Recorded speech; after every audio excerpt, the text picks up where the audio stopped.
시청자 여러분 안녕하세요. 여러분의 성공 투자를 응원합니다. 출발 증시와이드 2부 시작합니다. 진행의 이가은입니다. 지난주 금요일 뉴욕 증시는 약세를 보였습니다. 3대 지수 모두 1% 넘게 하락하는 모습들이 나타났는데요. 10년물 국채 금리가 4.5%를 넘어선 게 가장 큰 부담이었습니다. 이때마다 트럼프 대통령이 한 번씩 등장해서 코멘트를 주기도 했었는데 이번에도 비슷한 흐름일지 체크해 보시고요. 주말 사이 미국뿐만 아니라 이탈리아, 독일, 프랑스 등에서도 국채 금리가 크게 올랐습니다. 그래서 검은 금요일에 이어서 오늘 우리 시장이 검은 월요일이 되지 않겠느냐라는 우려감의 목소리도 많이 나오고 있는데요. 그럼에도 불구하고 지난주 금요일에 매를 먼저 맞았기 때문에 오늘은 조금 다를 수 있기를 기대해 보면서 우리 시장 준비해 보도록 하겠습니다. 자, 먼저 지난주 금요일 우리 시장 어떻게 마감했는지 지수부터 함께 살펴보시죠. 지난주 금요일장은 잠깐 스쳤던 8,000P라는 부분으로 정리해 볼 수 있을 텐데요. 8,000P를 찍고 나서 다시 한번 좀 물러서면서 7,493선에서 특히나 6% 넘게 크게 빠지면서 마무리할 수 있었습니다. 일단 트럼프 대통령이 이란에 대해서 더 이상의 인내심은 없을 거다라고 이야기를 꺼내놨고요. 미중 정상회담과 관련해서도 빅딜이 아니라 스몰딜이다라는 평가들이 이어지게 되면서 마침 또 지수 8,000P를 찍었기 때문에 차익 실현들이 줄줄이 나오게 됐습니다. 그리고 요즘은 ETF 투자를 워낙 많이 하고 있기 때문에 워낙 지수가 빠지게 되면 시총 상단에 있는 종목들이 우르르 같이 좀 하락하는 경향들이 있습니다. 반도체 투톱에서 이러한 흐름들이 가장 강하게 나타나게 됐고요. 지수도 6%까지 크게 밀렸습니다. 자세한 시장이 좀 주춤했던 이유들은 잠시 뒤에 좀 살펴보도록 하겠고요. 코스닥도 5% 하락하면서 1,100선에서 마무리 지었습니다. 자, 수급 동향 함께 체크해 보시죠. 외국인과 기관 투자자가 함께 좀 덜어냈고요. 특히나 외국인 투자자들의 매도세가 지난주 금요일에도 좀 강하게 나타나는 모습이었습니다. 개인이 좀 받쳐주긴 했습니다만 여전히 역부족인 시장이 현상들이 좀 확인이 됐습니다. 다음으로 코스닥 수급 동향 체크해 보겠습니다. 외국인 투자자가 이쪽에선 좀 들어와 줬는데요. 코스피 시장에서는 외국인 투자자가 던졌고 그리고 특히나 전기 전자 쪽에 대한 매도세가 집중이 됐었다면 코스닥에서는 반대로 전기 전자 쪽에 대한 매수가 좀 확인됐다라는 부분도 챙겨보시죠. 자, 그럼 준비된 화면 이어서 보도록 하겠습니다. 먼저 시장이 빠졌던 이유부터 좀 볼 텐데요. 오전 9시 13분쯤에 우리가 기다렸던 8,000선에 도달을 했습니다. 그런데 오후 1시 28분쯤 됐을 때는 매도 사이드카가 걸릴 만큼 하락폭이 깊게 나타나는 시장이었는데요. 한 5가지 이유로 크게 제가 정리를 좀 해봤습니다. 첫 번째로는 미국과 이란에 대한 협상에 여전히 노이즈가 끼고 있다는 부분이고요. 장중에 미국 10년물 국채 금리가 우리 장중에 10년물 국채 금리가 4.5%대 돌파를 시키기도 했습니다. 더불어서 일본 쪽에서의 국채 금리도 2.7%를 돌파를 시켰는데 이게 29년 만에 최고 수준이다라고 볼 수 있겠습니다. 그리고 환율이 이 때문에 1,500원 선 부근까지 다시 오름세를 시현을 하게 되면서 외국인 투자자가 들어오기에는 다소 부담스러운 환경들이 만들어졌고요. 특히 5월 이후에 코스피가 20% 정도 폭등을 했고 우리가 기다렸던 숫자 8,000P를 찍게 되면서 차익 실현 매물들이 줄줄이 이어져 나오게 됐습니다. 제가 3번에 노란색으로 좀 표시를 해놨는데 좀 더 자세하게 떼서 보겠습니다. 일본발 금리 인상에 대한 압박이 지금 계속되고 있는데요. 국채 금리도 그렇고요. 밑에 있는 기준 금리에 대한 부분도 그렇습니다. 일단 그 국채 채권에 대한 부분들을 먼저 보면요. 일본 재무상 쪽에서 오는 6월 15일에 G7 회의에서 글로벌 채권 금리 상승을 본격적으로 논의하겠다라는 부분들이 지난주 금요일장 장중에 보도가 됐습니다. 이렇게 되면 글로벌 채권이기 때문에 일본뿐만 아니라 다른 국가들에서의 채권 금리 또한 올라갈 수 있는 상황이다 보니까 도미노에 대한 우려감이 있었고요. 이전에 언급드린 바처럼 베센트 재무장관은 일본 쪽에서 기준금리를 인상해야 된다라고 요구를 하고 있습니다. 이렇게 되면 다시 한번 재작년처럼 엔캐리 트레이드에 대한 우려감이 높아질 수밖에 없고요. 지금 일본 쪽 BOJ는 6월 16일로 아마 예상이 되어 있을 겁니다. 있습니다. 그래서 이때 흐름들 유의 깊게 좀 체크를 해보셔야 될 것 같습니다. 반도체 투톱이 좀 크게 흔들렸죠. 7에서 8%대 폭락이 나오게 됐고요. 특히 삼성전자 같은 경우에는 노조 이슈가 여전히 좀 있습니다. 주말 사이에도 계속해서 뉴스가 좀 보도가 됐었는데 오늘 오전 10시를 기해서 다시 교섭에 좀 들어간다고 하기 때문에 오후장에서 뉴스들 체크를 좀 해보셔야 될 것 같고요. 어쨌든 정부 쪽에서도 긴급 조정에 대한 키워드는 등장을 좀 하고 있습니다.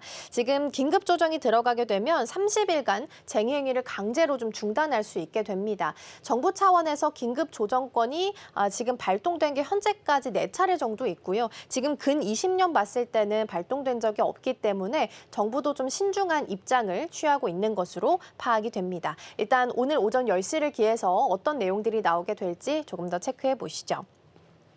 다음으로는 LG그룹 중심으로 해서 로봇주들 흐름 좀 보겠습니다. 로봇주에 대한 관심도가 높아지고 있고요. 시장이 그렇게 크게 빠졌는데도 불구하고 LG그룹주는 상대적으로 다 강세를 좀 보였습니다. 특히 LG전자가 큰 폭의 상승세를 보였습니다. 물론 상승분을 반납했지만 그래도 한 10%대 상승률을 유지하면서 종가를 형성했었는데요.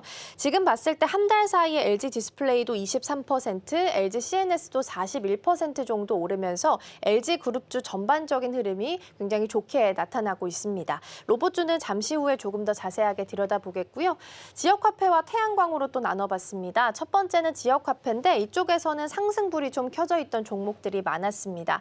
하나금융에서 두나무에 1조 정도 투자한다라는 이야기가 들려왔죠. 원화 스테이블 코인과 관련해서 협력에 대한 목소리가 슬슬 나오기 시작을 했고요. 미국 쪽에서도 클래리티 법안과 관련해서 상원 은행위를 통과를 했습니다. 물론 남아있는 일정들이 많이 있긴 합니다만 그래도 첫 발을 뗐다라는 측면에서 전반적으로 암호화폐 관련주들의 흐름이 양호하게 좀 나왔고요. 아무래도 지방선거를 좀 앞두고 있는 상황이다 보니까 지역화폐 확대에 대한 기대감도 같이 반영되면서 코나에 같은 종목들 강세를 좀 보이기도 했습니다.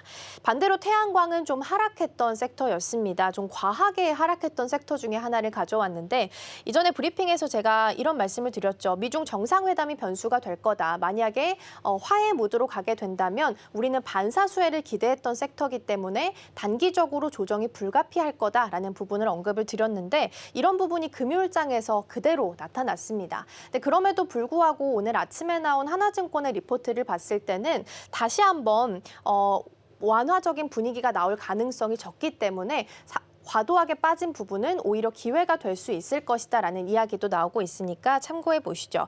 그리고 한화솔루션 같은 경우에는 유증 일정을 재공시를 또 했고요. 미국 쪽에서도 지난주 금요일장에서 태양광 관련주들은 흐름이 좋았습니다. 솔라이지 같은 종목들 17% 넘게 상승을 했기 때문에 오늘 과도하게 빠졌었던 태양광 쪽에서 수급이 다시 들어와 줄 수 있을지 체크해 보셔도 좋겠습니다. 자, 그럼에도 불구하고 요즘 시장에서 가장 핫한 키워드, 가장 핫한 그룹을 이야기한다면 LG그룹을 빼놓을 수가 없을 겁니다. 그래서 오늘은 이 종목들 중심으로 해서 좀 투자 포인트 짚어보고자 하는데요. 정우 앵커, 지난주 금요일 시장이 그렇게 빠졌는데도 LG그룹주는 탄탄했습니다. 그 이유 어디서 찾아볼 수 있을까요? 네, 지난 거래일에 검은 금요일이긴 했지만요. 말씀해주신 대로 LG그룹은 정반대 행보를 보였습니다. 왜 그런지 구조적인 흐름들 오늘 같이 확인해 보겠습니다. 우선 지난 거래일 LG그룹주들 간단히 흐름부터 주가 체크해 보겠습니다. LG전자가 9% 거의 10% 가까운 상승세 기록하게 됐고요. LG헬로비전과 CNS, LG지주사들 쪽까지도 모두 견주한 오름세 연출해내기도 했습니다. 사실 지난주 금요일에는요. 코스피가 6% 넘게 하락하면서 일명 검은 금요일을 맞이하게 됐습니다. 관련된 매크로적인 배경들 간단하게 체크해 보자면요. 우선 미국 금리가 이 국채 금리가 우리나라 장중 4.5%에 돌파했기 때문이고요. 4월 CPI나 PPI 쪽까지도 시장에 놀라운 충격을 안겨주게 됐습니다. 그리고 여기다가 일본발 충격까지 더해지게 됐는데요. 일본에서도 이 4월 기업 물가가 예상치인 3%를 크게 웃돌면서 3년 만에 최대치인 4.5% 2.9%를 돌파하게 됐고요. 그리고 10년물 금리까지도 2.72%를 달성한 모습들 확인이 되고 있습니다. 그리고 5월 들어서 워낙 가파르게 코스피 지수가 상승하기 때문에 지난주 금요일에는 단기 급등에 따른 피로감들을 좀 해소하는 모습들이 연출이 됐습니다. 외국인이 대규모로 차익 실현 매물을 쏟아내게 됐고요. 이런 흐름들이 반도체를 팔고 로봇으로 이동하면서 수급이 변하는 모습들이 체크가 됐습니다. 단편적인 예시로는요. 지난주 금요일에 SK하이닉스와 삼성전자를 외국인들이 각각 9조 원 그리고 6조 원 넘게 매도를 하게 됐는데요. 반면에 두산 로보틱스 같은 경우에는 23% 넘게 급증하면서 이달 들어 외국인 순매수 1위 종목을 기록하게 됐습니다. 그리고 앞서 언급드린 대로 LG그룹들의 흐름이 굉장히 좋았는데요. ETF 흐름도 간단하게 체크를 해보자면요. 지난주 한 주만 하더라도 타이거 LG그룹 플러스 ETF 같은 경우에는 무려 10% 넘게 상승했는데 같은 기간 삼성그룹 ETF 같은 경우에는 약보합권에 위치한 모습들까지 저희가 확인해 볼 수 있었습니다. 그렇다면 시장에서는 왜 이렇게 로봇 쪽에 다시 주목을 하고 있는지 다음 장표에서 만나보겠습니다. 사실 그동안 AI라고 한다면 소프트웨어의 영역이었죠. 저희가 챗GPT에 검색을 하고 제미나이나 또 클로드를 통해서 분석하는 화면 안의 영역이었는데요. 이제는 피지컬이라는 단어가 붙으면서 화면 밖으로 나와서 이 실물, 몸체를 갖게 된 겁니다.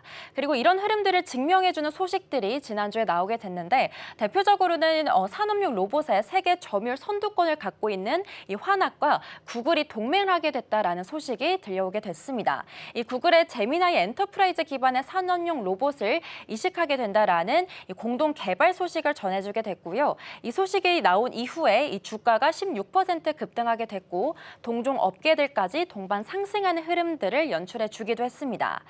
이런 소식이 우리에게 주는 메시지는 분명합니다. AI가 기존에는 소프트웨어를 넘어서서 이제는 물리적인 제조 현장에 본격적으로 진입했다라는 의미로 저희가 해석해 볼 수 있겠고요.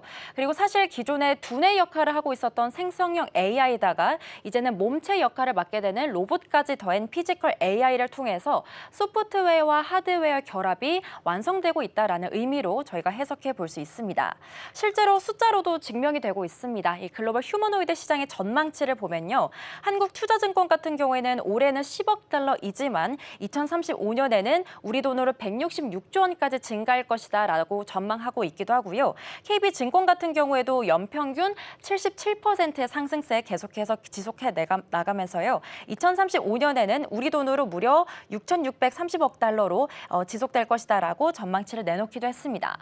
여기다가 하나 더 힘을 보태주는 대외적인 소식이 있습니다. 바로 이 미국이 계속해서 탈중국 흐름을 강하게 압박을 해주고 있는 건데요. 3월에 미국 안보 로보틱스 법안이 발의가 됐습니다. 이건 어떤 법안이냐면요. 중국이나 러시아, 북한, 이란 같은 특정국의 로봇 기술이 미국의 시장에 침투하는 것을 원천적으로 차단하겠다라는 법안입니다. 사실 현재 지금 글로벌 휴머노이드 시장에서 중국이 차지하고 있는 비중이 무려 80%를 넘어서고 있는데요. 만약에 이런 법안이 발의가 돼서 규제가 시행이 된다면 중국 로봇이 미국 진입에는 아예 불가하다라는 의미로 저희가 해석해 볼 수 있겠고요. 심지어 유럽 쪽에서도 중국산 로봇이 이 보안 때문에 못 믿겠다라는 분위기들이 현재 완성이 되고 있습니다. 그렇기 때문에 삼성증권 측에서는 한국 공급망이 이런 법안 안에서 규제 대상에서는 배제될 가능성이 크다라는 의견들을 내놓기도 했고요. 그리고 우리나라 시장이 아무래도 기술력과 신뢰성까지 갖추고 있다 보니까 이런 공백을 우리나라가 채울 수 있지 않을까라는 기대감이 현재 외국인의 매수세로 이어지고 있습니다.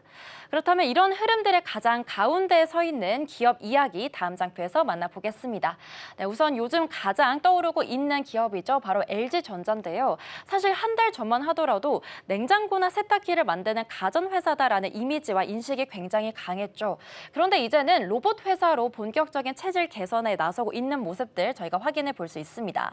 우선 5월 초만 하더라도요. LG전자 주가가 14만 원대에서 머물고 있었는데 지난주에는 무려 장중에는 26만 9,500원까지 올라가면서 사상 최고가를 경신해내기도 했습니다.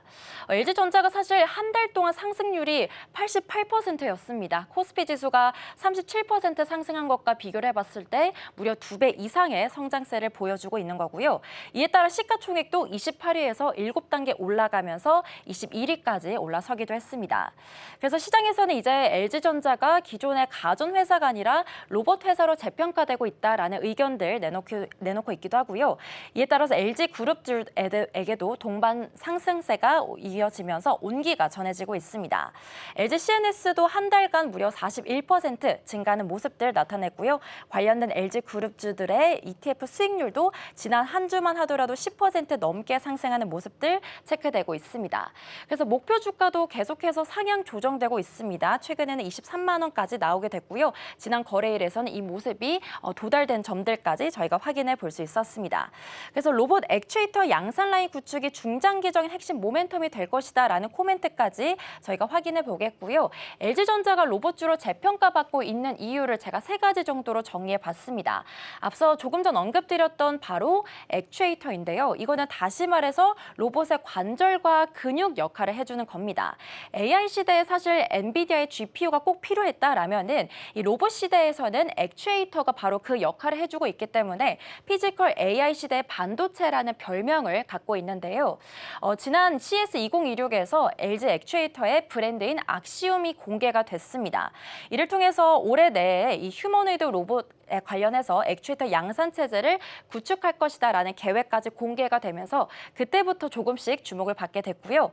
그리고 최근 들어서는 엔비디아와의 협력 소식까지 이어지게 됐습니다. 지난달 말에 이 메디슨 황이 우리나라에 방문하게 됐죠.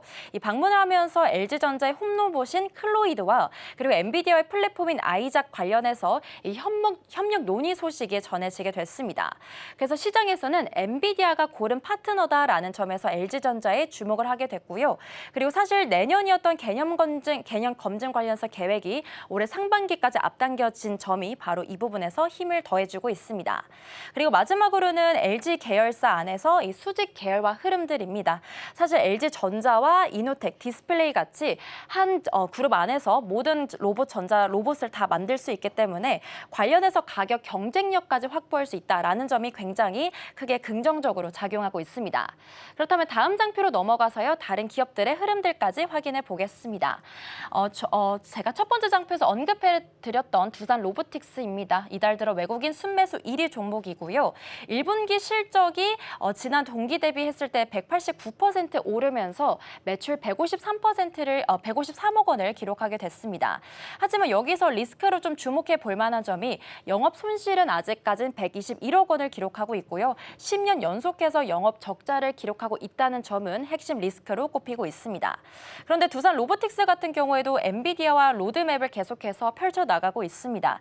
2027년에는 에이전틱 로봇 OS 기반에서 지능형 솔루션을 만들어 나갈 거다라는 계획을 갖추고 있고요. 28년도에는 산업용 휴머노이드를 본격적으로 공개할 것이다라는 목표를 현재 갖고 있습니다. 그래서 여기다가는 올해 6월 말에는요, 이 기존과 비교해 봤을 때 4배나 더 넓은 이 부지를 갖고 있는 신공장까지 이전할 것이라는 계획까지 공개되기도 했습니다. 네, 관련돼서 현대차 기업도 빼놓을 수가 없겠죠. 지난주에 사상 처음으로 70만 원까지 돌파하게 됐고요. 이달 들어 무려 30% 이상의 급등세를 보여주고 있습니다. 목표 주가도 80만 원까지 상향 조정이 되고 있고요. 시장에서는 기존의 완성차의 가치주였다면 이제는 로보틱스 관련해서 성장주로 다시 한번 재평가되는 흐름들이 연출되고 있습니다.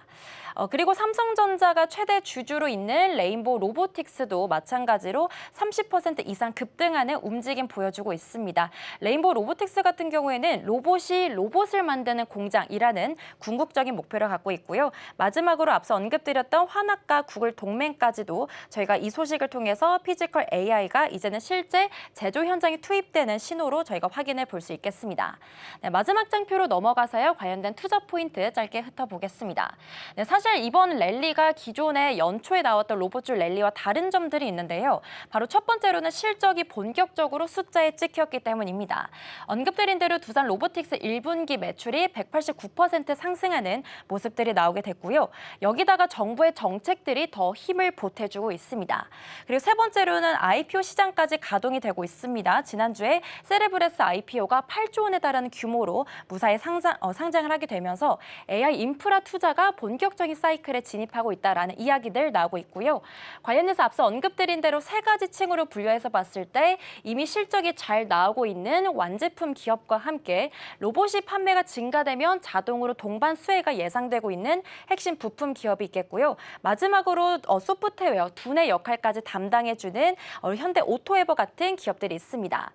KB증권 측에서 남겨놓은 코멘트를 끝으로 마무리해보겠습니다. 단순 하드웨어 제조를 넘어서 소프트웨어 최적화와 그리고 이 통합이 핵심 경쟁력이 되는 변곡점이 와 있다라는 이야기들까지 저희가 확인해 보겠습니다. 네, 오늘 이렇게 로봇주 이야기들 전반적으로 나눠보게 됐습니다. 지난주 코스피가 6% 넘게 하락하는 가운데 이 로봇주가 20% 넘게 상승한다는 건 시장이 다음 주도주를 적극적으로 찾고 있다라는 의미로 저희가 해석해 볼 수 있겠습니다. 앞으로 피지컬 AI가 어떻게 현실화될 수 있을지 흐름들 같이 체크해 보시죠. 네, 이렇게 로봇 관련해서 미래 기술 이야기를 나눠봤다면요. 이제는 우주항공과 방산 쪽으로 시선을 돌려보려고 하는데요. 예진 앵커, 오늘은 어떤 기업 같이 살펴볼까요? 네, 오늘은 하나증권의 한화에어로스페이스에 관한 이야기 한번 확인해 보겠습니다.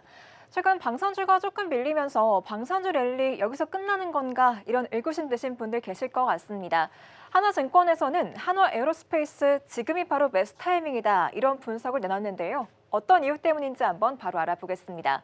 먼저 한화에어로스페이스 어떤 회사일지부터 한번 체크해 보도록 할게요. 과거 항공 엔진 또 카메라 사업 중심의 구조에서 벗어나서 현재는 글로벌 탑티어 수준의 육해공 우주 통합 방산 기업으로 꼽히고 있습니다. 특히나 핵심 부문이 K9 자주포 또 천무 다연장 로켓 생산하는 지상 방산 부문인데요. 여기에 더해서 전투기, 헬기 엔진까지 만드는 항공 우주 부문과 자회사인 한화시스템의 첨단 방산 전자 기술까지 결합이 됐습니다. 그래서 한화에어로스페이스는 땅 위의 자주포부터 바닷속의 잠수함, 또 하늘을 나는 전투기 엔진, 우주 공간의 발사체 기술에 이르기까지 이 방위 산업 전 영역을 아우르는 독보적인 글로벌 포트폴리오를 갖고 있는 기업이다. 이렇게 해석해 볼 수가 있겠습니다. 또 최근에 이 전 세계 지정학적 위기가 커지고 있는 가운데 K방산의 거침없는 영토 확장을 최전선에서 진두지휘해온 핵심 주역이다 이렇게 볼 수도 있겠습니다. 그래서 하나증권에서는 한화에어로스페이스에 대해서 매수 의견과 함께 목표 주가 186만 원 제시했습니다. 그럼 한화에어로스페이스 주가가 왜 그렇게 최근에 밀렸던 건지 한번 알아보도록 할게요. 우선 첫 번째 가장 큰 요인은 시장의 기대치를 밑돌았던 1분기 실적 때문이었습니다. 시장의 눈높이가 워낙에 높았던 탓에 일부 방산 기업들은 컨센에 겨우 부합하거나 이를 하회하는 성적표를 냈는데요. 한화에어로스페이스 역시 올해 1분기에 매출액 5조 7,510억 원, 영업이익 6,389억 원을 기록했습니다. 작년 동기 대비해서 매출은 약 5%, 영업이익은 약 21% 증가한 수치이기는 하지만 외형과 내실 모두 성장세를 이어갔던 반면에 시장의 기대치에는 미치지 못했던 수치인 겁니다. 그래서 이렇게 예상치를 밑도는 실적이 나오면서 단기적인 차익 매물 출회를 자극했다, 이런 분석이 나오고 있습니다.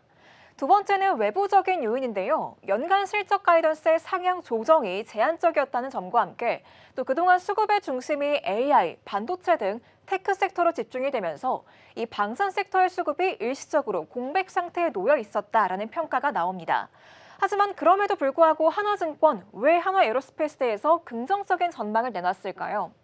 매수 의견과 함께 강력하게 매수 의견 유지했고 또 향후 12개월 목표 주가를 186만 원 제시했습니다. 이유가 크게 두 가지가 있는데요. 첫 번째는 방산 업체들이 갖고 있는 독특한 계절성 때문이라고 합니다. 전통적으로 국내 방산 기업들의 분기 영업이익은 상반기보다는 하반기에 극단적으로 집중되어 있는 구조를 갖고 있습니다.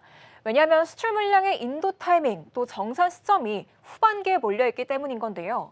그래서 1분기 실적 둔화는 구조적인 쇠퇴로 보긴 어렵고 올해 연간 스케줄에 따른 일시적인 해외 인도 공백일 뿐이라는 판단이 나오는 겁니다. 그래서 1분기 지상방산 영업이익은 올해 전체를 통틀어서 연중 최저치, 그러니까 확실한 바닥에 해당이 되겠고 2분기 다가오는 하반기로 갈수록 분기 실적 기대감은 재차 급격하게 회복될 가능성이 높다는 게 하나증권의 첫 번째 분석 이유였습니다. 두 번째로는 한화에어로스페이스의 실적 업사이클이 2022년부터 본격화돼서 벌써 5년 차에 진입했다고 하는데요. 이미 이익의 체급이 과거와는 비교할 수 없을 정도로 커졌기 때문에 전년 대비 성장률을 나타내는 가이던스의 급격한 상향은 제한적일 수밖에 없다는 겁니다.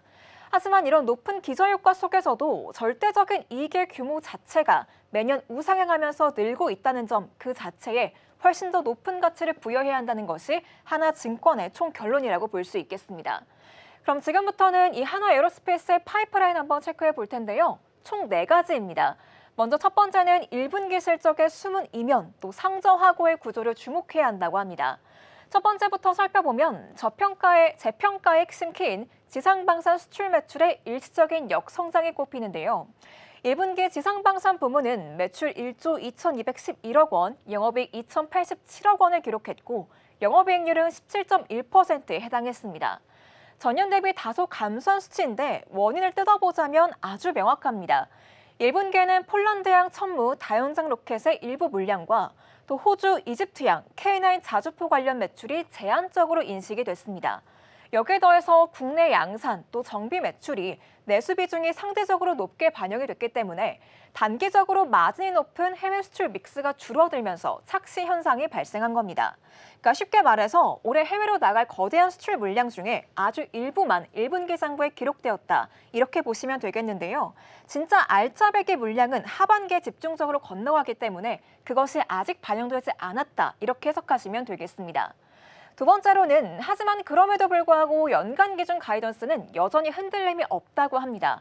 올해 폴란드양 K9 자주포 30문 이상, 또 천문 다연장 로켓 40대 이상의 인도 계획은 아직 철저하게 유지되고 있습니다. 그렇기 때문에 거대한 수출 물량들은 하반기로 갈수록 급격히 집중이 될 예정이고요. 또 하나증권이 추정한 지상 방산 부문의 영업이익률 추이가 1분기에는 17.1%를 바닥으로 2분기에는 24.9%, 3분기에는 25%까지 급반등하면서 완벽한 상저하고의 실적 랠리를 보여줄 것으로 예상이 됩니다. 그럼 이어서 두 번째 파이프라인도 한번 살펴보도록 할게요. 두 번째 파이프라인은 120조 원에 육박하는 사상 최대 수주 잔고입니다. 역시나 기업의 미래 먹거리를 가장 확실하게 증명하는 지표죠. 수주 잔고를 봐야 되는데요. 한화에어로스페이스의 전사 수주 잔고는 자회사인 하나오션의 조선업 장기 호황, 또 하나시스템의 수주 확대가 맞물리면서 무려 120조 원에 육박하는 사상 최대치를 기록하고 있습니다. 특히나 지상 방산 부문의 수주 잔고를 좀 따로 떼어놔서 분리시켰는데 여기 부문만 수주 잔고가 약 39조 7천억 원에 달합니다. 현재 이 회사가 갖고 있는 캐파를 기준으로 해서 무려 4.9년치에 해당하는 물량인데요. 다시 말해서 약 5년 동안 공장을 쉴 새 없이 풀 가동해야 소화할 수 있는 엄청난 양의 일감을 미리 확보했다는 겁니다. 그래서 중장기적인 실적 성장 잠재력이 이미 장부상에 확정된 숫자로 뒷받침되고 있다. 이렇게 볼 수가 있겠고요. 이 39조 7천억 원이라는 지상방산 수출 잔고 중에서도 수출이 차지하는 비중이 무려 74%에 달합니다. 그렇기 때문에 향후 이 잔고들이 실제 매출로 전환될 때 폭발적인 이익률 개선으로 이어질 것이라는 점을 분명히 하고 있습니다. 그럼 이어서 세 번째 파이프라인 넘어가 보도록 할게요. 세 번째는 좀 기술적인 내용입니다. 차륜형 자주포 개발 완료, 또 글로벌 영토 확장을 꼽을 수가 있겠는데요. 먼저 그동안 다소 아쉬운 부분으로 지적받았던 게 바로 이 차륜형 자주포입니다. 그런데 이 개발을 성공적으로 마쳤다고 하는데요. 기존의 K9 자주포가 험지 돌파력, 방호력에 치중했던 전통적인 강자였다면 이번에 라인업에 추가된 차륜형 자주포는 일반 트럭과 같은 바퀴를 이용해서 도로 위를 신속하게 이동할 수 있는 탁월한 기동성을 자랑합니다. 특히나 유럽과 미국에서는 신속한 전력 전개와 정비 편의성을 이유로 이 차륜형 자주포에 대한 수요가 급증하고 있습니다. 그렇기 때문에 한화에어로스페이스가 이 차륜형 라인업을 제품 포트폴리오에 전격적으로 추가하면서 새로운 틈새 시장을 공략할 수 있는 강력한 무기를 확보했다. 이런 평가가 나오고 있습니다. 또 천무 다연장 로켓의 반사 이익도 주목할 만합니다. 미국의 대표적인 다연장 로켓이죠. 하이마스의 글로벌 납품이 적체되고 지연되고 있습니다. 그렇기 때문에 유럽, 체코나 폴란드에서는 천무에 대한 관심이 높아질 수밖에 없는데요. 천무는 뛰어난 사거리, 정밀 타격 능력, 또 한화에어로스페이스의 신속한 납품 능력까지 더해지면서 하이마스의 가장 강력한 대안이자 전 세계 탑클래스 유도 무기로 평가받고 있습니다. 세 번째 요인은 항공 우주 부문의 체질 개선입니다. 이 부문에서 매출이 6,612억 원으로 전년 대비해서 25% 성장했습니다. 영업이익 역시 226억 원을 기록하면서 무려 530% 넘게 폭발적으로 늘었는데요. 군수 물량 확대와 함께 고수익성 사업인 RSP 분야에서 부품 정비 또 교체 매출이 신규 엔진 판매 매출을 넘어섰다고 합니다. 그래서 국산 전투기인 KF-21의 국내 양산이 본격화됨에 따라서 엔진 라이센스 생산 매출이 향후 지속적으로 더해질 전망이라고 합니다. 여기까지가 세 번째 이슈였고요. 네 번째 파이프라인 한번 확인해 보겠습니다. 네 번째는 연내 기대가 되는 초대형 수주 파이프라인이 남아 있습니다. 2027년부터 28년까지 EPS를 추가로 상향시킬 수 있는 구체적인 글로벌 수주 파이프라인이 연내에 가시화될 것으로 예상이 되는데요. 한화 에어로스페이스 핵심 사업은 이 크게 세 가지입니다. 첫 번째 스페인 K9 자주포 현지화 사업이고요. 둘째는 사우디아라비아의 MNG 현대화 사업, 마지막으로는 미국 차세대 자주포 사업이 있습니다. 이 차륜형 자주포 개발 완료를 기점으로 미국 차세대 자주포 사업 입찰에 본격적으로 뛰어들게 되는데 만약에 이 수주가 현실화된다면 단순히 수주 증가를 넘어서서 밸류에이션 한계를 극복하는 역사적인 전환점이 될 것이라는 분석이 지배적입니다. 특히 한화 에어로스페이스의 주가 기준으로 해서 2026년 PER은 32.2배, 2027년은 28.5배 수준인데요. 이는 글로벌 피어 그룹의 멀티플 확장 잠재력과 비교한다면 여전히 현저히 저평가된 구간이라는 분석이 나옵니다. 그럼 저희 마지막으로 매수 전략 한번 체크해 보도록 하겠습니다. 크게 단기적, 장기적으로 나눠서 볼 텐데요. 단기적으로는 중동전쟁, 종전협상 향방이 중요한 변수로 꼽히고 있습니다. 만약에 종전협상이 가시화된다면 주가가 조정을 받겠지만 한화 에어로스페이스 현재 주가는 이미 중동전쟁 발발 이전 수준까지 내려와 있다는 게 포인트입니다. 그래서 시장이 우려하는 종전 리스크는 이미 현재 주가의 상당 부분 선 반영되어 있다라고 보는 게 타당하고요. 종전이 현실화되더라도 추가적인 주가 하락 압력은 매우 제한적일 것으로 예상이 됩니다. 또 장기적으로 보자면 트럼프 일기 당시에 2018년 중간선거 앞두고 대중 관세 폭탄을 투하했었죠. 이 나토 정상회의에서도 유럽 동맹국들을 향해서 방위비 증액을 강하게 압박했었는데 올해 하반기에 미국의 중간 선거가 예정이 되어 있습니다. 그때에도 방위비 증액 기조와 함께 방산 업종에 우호적인 투자 환경이 유지될 가능성이 존재합니다. 그렇기 때문에 한화 에어로스페이스에게는 향후 수주전에서 계속해서 유리한 고지를 점할 수 있다. 이런 가능성이 나오고 있습니다. 그럼 한화 에어로스페이스 전거래에서 어떻게 마감했는지 종가 상황 한번 체크해 보겠습니다. 한화 에어로스페이스 금요일장에서 7%가량 크게 밀렸습니다. 121만 6천 원에 종가 형성했는데요. 현재 프리장에서 확인해 본 결과 1% 중반대의 반등세가 나와주고 있습니다. 오후장에서 흐름 어떻게 움직일지 끝까지 체크해 보셔야겠습니다. 지금까지 와이드 리포트였습니다.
네, 시시각각 변하는 시장 흐름, 서울경제는 어떤 뉴스에 주목하고 있을까요? 이 시각 서울경제로 이어가 보겠습니다. 서수진 앵커 나와 계십니다. 어서 오세요. 안녕하세요. 네, 첫 번째로 삼성전자 이야기부터 해보도록 하겠습니다. 1분기 보고서가 공개가 됐고요. 가장 주목받았던 부분이 매출처의 변화였습니다. 이번에 아마존이 사상 처음으로 5대 매출처에 진입한 것으로 확인되고 있는데요. 이러한 매출처 다변화가 시장에서는 어떤 의미를 갖게 되는 건지 여기서부터 출발해 보겠습니다. 네, 이 삼성전자의 전방 산업 고도화와 그리고 이 고객 구조 재편이 숫자로 명확하게 확인이 됐습니다.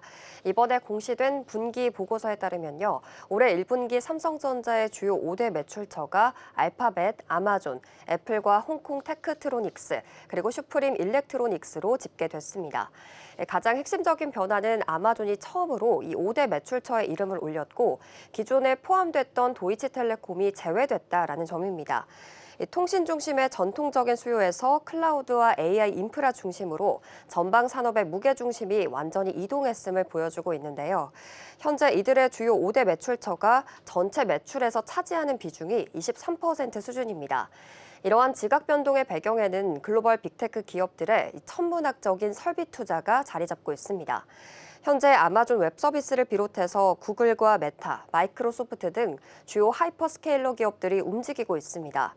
2026년에 한 해 동안 AI 인프라 확충에 투입할 것으로 예상이 되고 있는 총 자금이 6,650억 달러, 우리 돈으로 거의 998조 원에 달하고 있는데요. 이 자금이 데이터 센터 증설로 유입되면서 고성능 디램과 또 낸드 플래시 수요를 가파르게 견인하고 있습니다. 이러한 흐름은 삼성전자의 실적 랠리로 고스란히 증명이 되고 있는데요.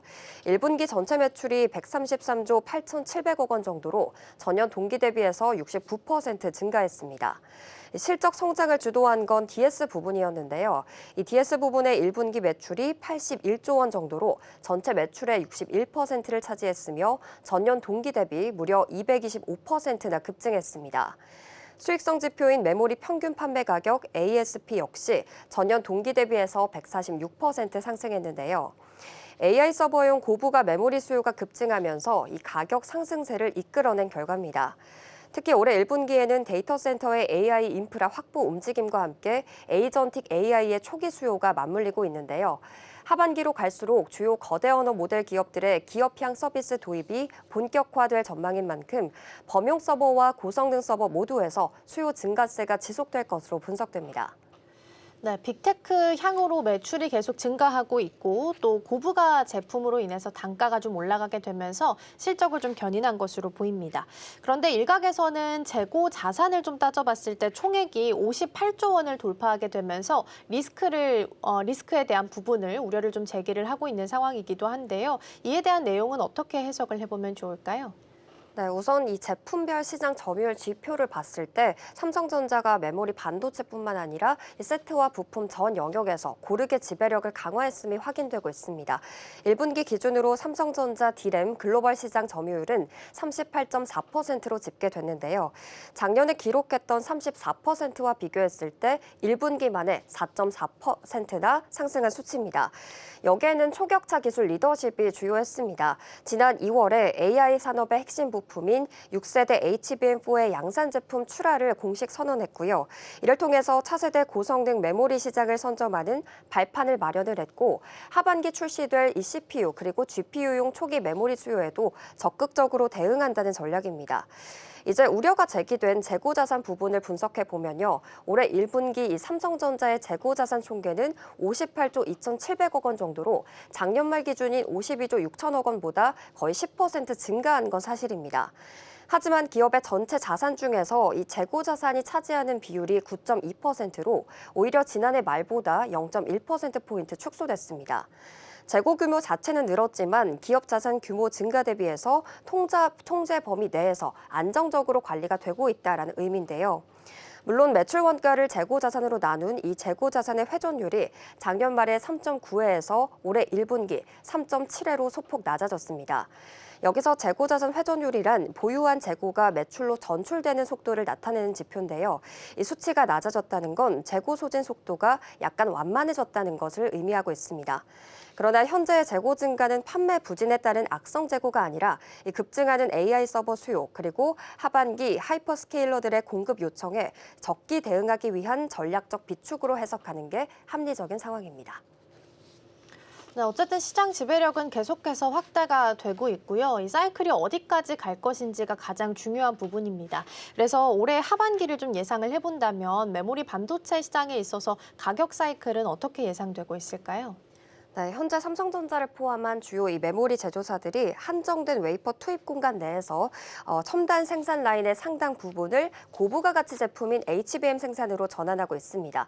일반 D램보다 칩 크기가 크고 공정 난이도가 높아서 생산 수율이 상대적으로 낮은데요. 이로 인해서 HBM 생산량이 늘어날수록 범용 D램과 낸드 플래시의 절대적인 공급량이 자연스럽게 줄어드는 병목 현상이 발생하게 됩니다. 여기에 미국 빅테크 기업들이 AI 데이터 센터 물량을 선점하기 위해서 대규모 선수급 지급 조건까지 제시하면서 물량 확보에 나서고 있다는 게 수급 정체가 심화되고 있다라고 볼 수가 있겠는데요. 전 세계에서 D램 재고가 고작 4주에서 6주 수요분에 불과한 수준입니다. 이러한 구조적인 수급 불균형 상황 속에서 최근 제기됐던 노사합의 결렬 그리고 협상 리스크가 시장의 심리적인 불안을 자극하고 있는 하나의 부가적인 변수로 작용하고 있습니다. 업계에서는 향후 협상 진행 과정에 따라서 미세한 공급 차질 가능성이 제기되기도 하지만 그 실질적인 물리적 영향보다는 빅테크와 또 PC 스마트폰 제조사들의 다급한 구매 심리를 자극하는 촉매제 역할에 그칠 가능성이 크겠습니다. 즉 현재 불붙은 가격 상승 사이클의 근본적인 동력은 어디까지나 AI 인프라 수요 폭증과 공급 제한이지 단기적인 노사 이슈가 본질적인 흐름을 바꿀 수 있는 핵심 동의는 아니라는 관점입니다. 네, 주말 사이에 그래도 삼성전자 관련해서 노조 이슈가 계속 좀 보도가 됐었죠. 오늘 오전 10시에 다시 좀 재개를 한다고 하니까 챙겨보시면 좋겠고요.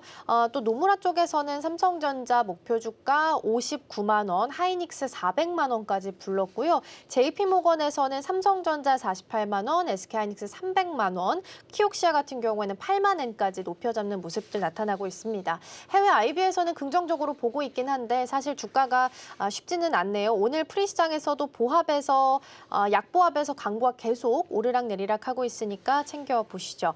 삼성전자 살펴봤고요. 다음으로는 한화오션 짚어보도록 하겠습니다.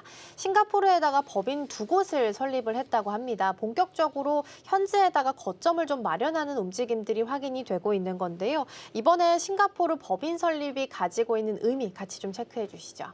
네, 하나오션이 설립한 법인은 한화오션 오프쇼어 홀딩스 그리고 한화오션 글로벌 프로젝트 수행센터입니다. 싱가포르는 아시아 태평양 물류 허브이자 이 LNG의 교역 요충지인 만큼 이것을 기반으로 육해상 플랜트 비즈니스를 포괄하는 글로벌 실행 조직을 구축한 겁니다. 과거 해양 플랜트 산업은 막대한 자금 부담과 또 악성 재고 리스크로 불황의 상징처럼 여겨지기도 했습니다. 하지만 최근 고유가 기조가 장기화되면서 브라질과 서아프리카 중심의 FPSO 수요가 늘고 있고요. 북미와 아프리카 모잠비크의 대형 가스전 개발로 FLNG 프로젝트 역시 활발해져서 시장 기회가 훨씬 커졌습니다. 올해 1분기 EPU 사업부의 실적은 매출 1,789억 원, 영업손실은 739억 원으로 부진했지만 신규 프로젝트 인허가 지연과 또 주요 설비 공사 마무리에 따른 일시적인 물량 감소 탓으로 보고 있는데요. 하나오션은 당장의 외형 확대보다 수익성이 검증된 일감을 확보하는 선별 수주 전략을 고수하고 있고 올해 아프리카와 중남미 지역에서 최대 3기의 대형 FPSO 사업 입찰에 참여할 예정인 만큼 가동률 개선 시에 비용 부담은 빠르게 완화될 전망입니다. 일단 철저하게 선별 수주를 하면서 리스크를 관리하고 있는 움직임들이 확인되고 있는 건데요. 이런 가운데 세계 최초로 지금 LNG 운반선에 풍력 보조 추진 장치인 윈드 챌린저 시스템을 탑재를 한 바가 있습니다. 시장에서는 어떤 평가를 현재 받고 있을까요?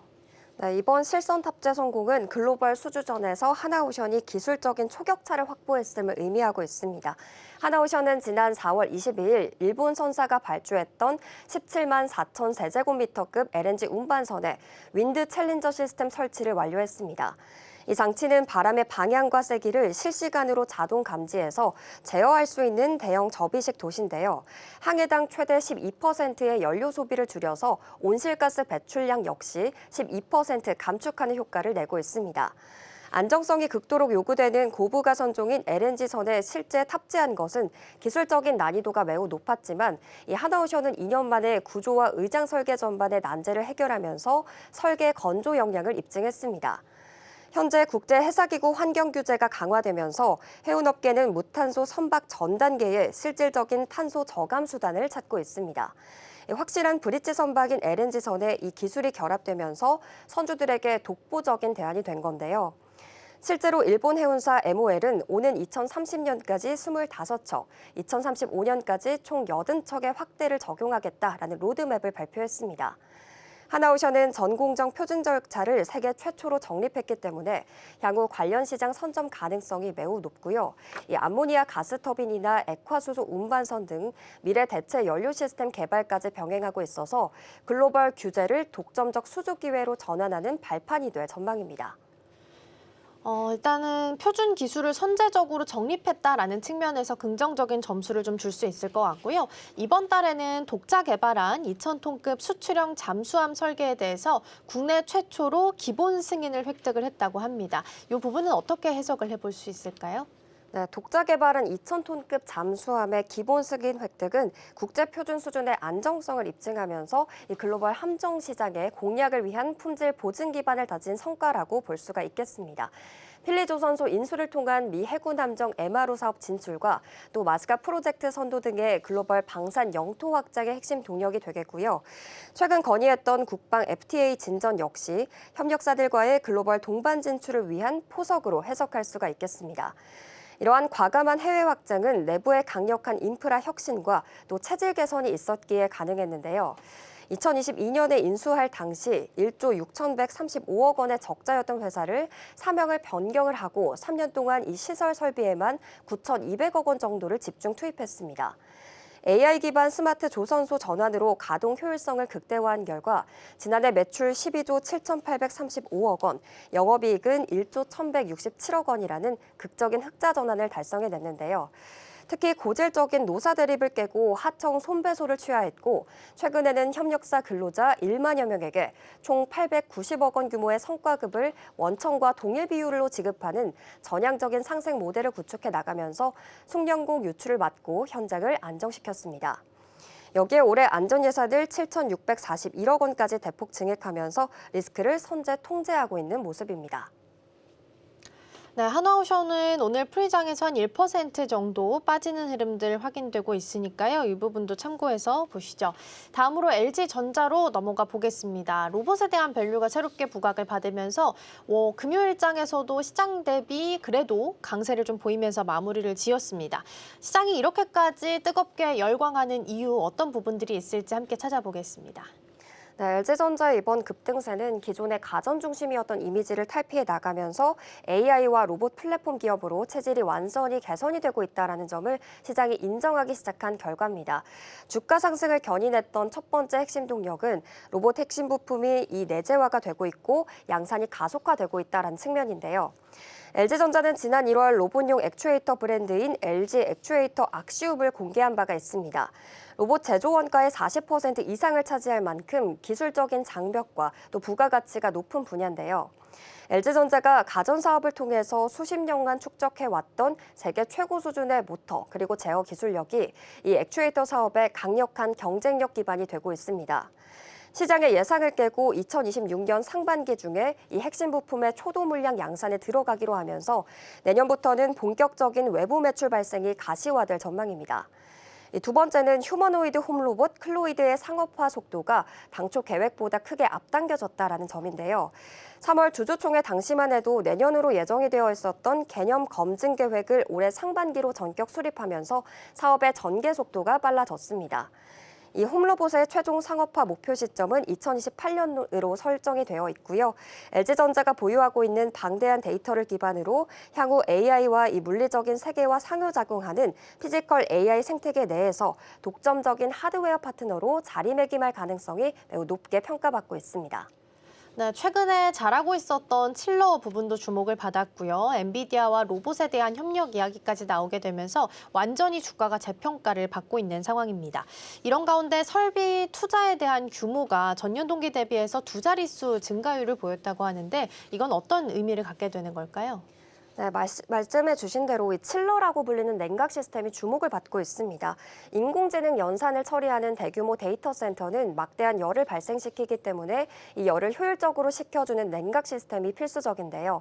현재 마이크로소프트를 포함한 북미의 주요 빅테크 기업들이 AI 데이터 센터 구축 단계에서 냉각 업체를 직접 선정하는 구조를 취하고 있는데 LG전자가 이들의 품질 테스트를 진행 중인 것으로 확인이 됐습니다. 향후 대규모 프로젝트 수주전에서 매출 구조의 대전환을 이끌어낼 수 있는 유의미한 변곡점이 될 수가 있겠는데요. 엔비디아와도 피지컬 AI 그리고 데이터 센터, 모빌리티 전반에 걸친 이 협업을 긴밀히 논의 중인 만큼 기술적인 신뢰도가 이미 검증 단계에 진입했다고 볼 수 있겠습니다. 이러한 사업적인 방향성이 최근 발표됐던 1분기 분기 보고서에서도 설비 투자 데이터에서 고스란히 증명이 되고 있습니다. 올해 1분기 LG전자의 전체 설비 투자액은 6,500억 원 정도로 지난해 1분기에 5,800억 원과 비교를 해봤을 때 11.7% 증가했습니다. 가정 부문의 이 이익 체력을 바탕으로 AI 데이터 센터 냉각 솔루션과 직접적으로 연결될 수 있는 이 하이엔드 생활가전에 자원을 집중적으로 배분하고 있는 건데요. 특히 경쟁사인 삼성전자의 중국 가전시장 영향력 축소에 따른 반사 수혜를 입으면서 하이엔드 가전 라인업의 매출이 안정적으로 유지되고 있고 향후 글로벌 빅테크 기업들의 AI 데이터 센터 수주 물량을 소화하기 위한 인프라 구축 작업으로 해석해 볼 수 있겠습니다. 이런 가운데 공모 회사채 시장에 복귀한다라는 이야기도 좀 들려오고 있습니다. 이번 회사채 발행이 어떤 의미를 갖게 되는 건지 이 부분도 짧게 짚어주시죠. 네, 이번 회사채 발행 규모가 기본 2,500억 원인데 오는 5월 19일 수요 예측 결과에 따라서 최대 5천억 원까지 증액될 예정이고요. 최종 발행일은 5월 28일입니다. 일각의 자금 압박 우려와 다르게 LG전자의 올해 1분기 말 현금성 자산이 8조 6천억 원에 달해서 유동성이 매우 풍부한 상태인데요. 이번 시장 복귀는 2024년 달러채 발행 그리고 2025년 인도법인 IPO에 이어서 조달 창구를 다변화함으로써 만기 채무 상환과 또 신사업 자금을 선제적으로 확보하려는 전략적인 선택으로 보여지고 있습니다. 그렇기 때문에 올해 연간 실적 또한 견고한 성장이 예상되는 만큼 향후 기업 가치 재평가 여력은 충분한 상황으로 보시면 되겠습니다. 네, 오늘 프리장에서도 LG그룹주 전반적으로 흐름이 괜찮네요. LG전자도 한 3.9% 오르고요. LGCNS 2%, LG 지주사도 지금 벌써 한 6% 넘게 오르면서 오늘 정규장에서의 흐름도 같이 기대해 보셔도 좋겠습니다. 자, 이 시각 서울경제 오늘 여기서 마무리하도록 하겠습니다. 오늘 말씀 고맙습니다.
계산까지 9분 남은 시점 스탁포인트 출발하겠습니다. STV 황민혁 전문가와 함께합니다. 전문가님 어서 오세요. 네, 안녕하십니까. 네, 주말 사이에 뉴욕 증시는 약세로 마무리가 됐습니다. 고유가로 인한 인플레이션 우려 속에서 채권 금리가 상승했고요. 그동안 잘 갔던 기술주를 중심으로 매도세가 번졌습니다. 특히나 필라델피아 반도체 지수가 4% 넘게 급락하기도 했었는데요. 다가오는 20일에 엔비디아 실적 발표 예정되어 있고 또 그 다음 날에는 월마트도 실적을 발표합니다. 그렇기 때문에 시장의 방향이 어떻게 잡힐지 이 부분 주목해 보셔야겠습니다. 한편 지난주 금요일장에서 코스피 8,000포인트 찍고 크게 밀렸었죠. 삼성전자 파업 이슈로 투자 심리가 좀 위축이 됐었고 또 일본의 기준금리 상승 전망까지 커졌습니다. 오늘 검은 월요일 우려가 커지고 있는데 일본의 노무라 증권에서는 삼성전자, SK하이닉스 목표 주가를 대폭 상향 조정하기도 했습니다. 그리고 지금 프리장에서 반도체 투탑 흐름이 약세를 보이고 있는데요. 관련된 내용 한번 자세히 짚어보도록 하겠습니다. 먼저 지수에 관한 내용부터 한번 살펴보도록 할게요. 이 금요일장 급락은 삼전 노조 이슈, 또 옵션 만기를 겹쳤던 영향도 있었던 것 같습니다. 이번 주에 외국인 포지션 변화가 어떻게 나올지가 또 하나의 주목 포인트일 것 같은데 전문가님, 오늘 장에서 8,000포인트 다시 갈 수 있을지 아니면 추가 조정 나올 거라 보실지 어떻게 보실까요? 사실 8,000포인트라는 이 자리는 이미 한 번 지난 금요일 날 달성을 했기 때문에 네. 사실상 큰 의미는 없다라고 생각을 해요. 이미 8,000포인트는 한번 봤기 때문에 지금 같은 경우에는 사실 8,000포인트를 재돌파하는 과정 과연 있을까 없을까 사실 단기적인 관점에서는 좀 어려울 것 같다라는 생각이 들어요. 그만큼 지난 금요일 날 국내 증시의 하락 조정 이게 굉장히 좀 크게 조정이 나왔죠. 장중에 그 최대 하락폭으로 보게 되면은 7%가 넘게 빠졌기 때문에 거의 8% 가까이 빠졌다 이렇게 볼 수가 있거든요. 제가 그래서 지난주부터 이제 약간 우려스러운 말씀을 좀 드렸던 게 좀 조심하자. 지금으로선 지금 시장은 이 조정이 좀 불가피하게 나올 가능성이 있다. 그렇기 때문에 특히나 이 IT를 중심으로 해서 매도세가 나올 수 있으니까 이 부분에 있어서는 일단 좀 주의가 필요하다라고 말씀을 드렸던 거고 미국 증시에서도 분위기가 좀 다르지 않았습니다. 국내 증시하고 거의 비슷한 분위기로 미국 증시도 큰 조정이 나왔거든요. 그리고 특히나 이제 조정권에 크게 하락이 나왔던 부분들은 반도체를 중심으로 해서 조정이 깊게 들어왔다라는 거고요. 이렇게 반도체를 중심으로 빠질 수밖에 없었던 이유는 결국 많이 산 종목들을 그만큼 많이 팔 수밖에 없거든요. 그렇기 때문에 또 많이 올라왔기 때문에 그러니까 지금 같은 경우는 이제 반도체 쪽에 대한 차익 매물이 좀 나오고 있는 그런 과정이고 국내 증시의 경우에도 이 조정이 조금 이제 그 급격하게 이제 변동성을 키워 놓은 부분들은 지금 단순하게 많이 올랐다라기보다는 물론 많이 오른 것도 부담이 되긴 하겠죠. 하지만 그동안 우리가 이제 고물가에 대한 부분들만 걱정을 했었다면 이제는 금리 인상에 대한 고민들을 또 해야 되는 상황이거든요. 그러니까 금리 인상에 대한 그 내용들이 그 전까지만 해도 에이, 설마 라는 인식이었다면 이제는 가능성이 높겠다라는 인식으로 바뀌고 있기 때문에 그래서 실제로 미국에서도 채권 금리가 굉장히 좀 급등을 했죠. 그러면서 지금 30년물 금리가 5% 넘었다라고 말씀드렸었잖아요. 그게 2007년도 미국이 금융위기 터지기 이제 직전 그때하고 거의 비슷한 수준까지 올라왔다는 거예요. 그리고 지금 미국에서도 이제 10년 만기라든지 또는 2년 만기 국채 금리 수익률도 굉장히 높게 올라왔거든요. 그래서 지금은 일단 금리 인상이라는 이 얘기가 나왔을 때 시장은 항상 하락을 해왔었습니다. 지금의 경우에도 역시 하락에 대한 이제 빌미가 좀 나오고 있는 조정에 대한 가능성이 좀 높아지고 있는 구간이기 때문에 여기서는 용감하다라는 표현, 용감하게 뭔가 한다라기보다는 사실 용감하다는 표현보다는 지금은 약간 좀 무모하게 단순하게 한번 빠졌다고 해서 접근하는 이런 방식으로 그동안 해왔다면 지금은 좀 이런 전략들은 좀 피하시는 게 좋고요. 예전에도 이 코로나 때 상승장을 생각을 해본다면 2021년도에 시장이 1월 달에 한번 고점이 나왔던 적이 있거든요. 그때 삼성전자 화이닉스도 이제 시장을 주도했었죠. 그런데 시장 코스피 지수의 최고점은 6월에 나왔어요. 그런데 삼성전자의 최고점은 1월 달에 흔들릴 때 그때의 최고점이 나왔고 그다음부터 먼저 하락이 나왔고 그리고 하이닉스의 최고점도 3월 초에 나왔거든요. 결국 시장보다 이 주도주들이 먼저 조정이 나왔고 나머지 상승장을 채워줬던 건 결국은 순환매 이 다른 섹터들이었다. 그래서 지금도 지금은 시각을 좀 더 넓혀서 보시는 게 좋고요. 조금 더 이제 외국인들도 수급이 빠졌을 때 다시 삼성하고 하이닉스에 무조건 들어온다라기보다는 조금 더 저평가된, 조금 더 안정적으로 접근할 수 있는 그런 종목들을 찾아서 포트의 변경이 나올 수 있다. 이 부분을 좀 참고해서 보시면 좋을 것 같습니다. 네, 지수에 대해서는 추가 조정 쪽에 조금 더 무게를 두고 계신 모습입니다. 최근에 소수 종목들이 지수 전체를 좀 끌어올리면서 대형주 위주의 장세로 흘러갔었는데 이번 주 엔비디아 실적 발표가 예정이 되어 있어요. 그래서 이번 실적 결과가 좋게 나올 때 혹은 또 시장의 기대치에 미치지 못할 때 이 두 가지 시나리오가 나오고 있는데 그렇다면 두 가지에 맞춰서 국내 증시에선 좀 어떤 영향을 미칠지가 궁금합니다. 일단 엔비디아 실적이 지금 반도체를 중심으로 해서 이제 하락이 좀 나오고 있었기 때문에 네. 지금 그 엔비디아의 실적이 만약에 잘 나왔을 때 그렇다면 이 반도체 쪽에 대한 추가 상승을 견인할 수 있지 않을까 이런 기대감들을 분명히 좀 하고 있어요. 저 역시도 만약에 엔비디아 실적이 좋을 거라고는 전망을 하고 있거든요. 그런데 한 가지 우려되는 부분들은 또 있습니다. 이미 눈높이가 많이 높아요. 엔비디아가 그동안 역대급 실적을 계속 써왔기 때문에 이번에도 정말 실적이 좋을 거라고 생각을 하고 있고, 증권가에서는 지금 사실 실적에 대한 기대치를 굉장히 좀 높여서 매출 성장률에 대한 이제 이 컨센서스 예상치가 79% 정도로 잡혀 있더라고요. 그렇다면 최소한 이걸 넘어줘야, 즉 80%를 넘어줘야 그나마 서프라이즈라고 얘기할 수 있는데, 만약에 60%의 성장률을 이제 냈더라고 하더라도 사실은 이거 성장한 거거든요. 그런데 기대치에 충족 못하면 주가는 하락이 나올 수 있다는 거죠. 그래서 이제 높아진 눈높이를 충분히 만족시켜 줄 수 있느냐, 이 부분을 봐야 되고요. 그리고 이제 뭐 가장 중요한 부분은 이제 총 마진율이라고 봐야 돼요. 결국 이 가격에 있어서 이 경쟁력을 계속 유지하고 있는가. 만약에 총 마진율이 좀 감소를 했다.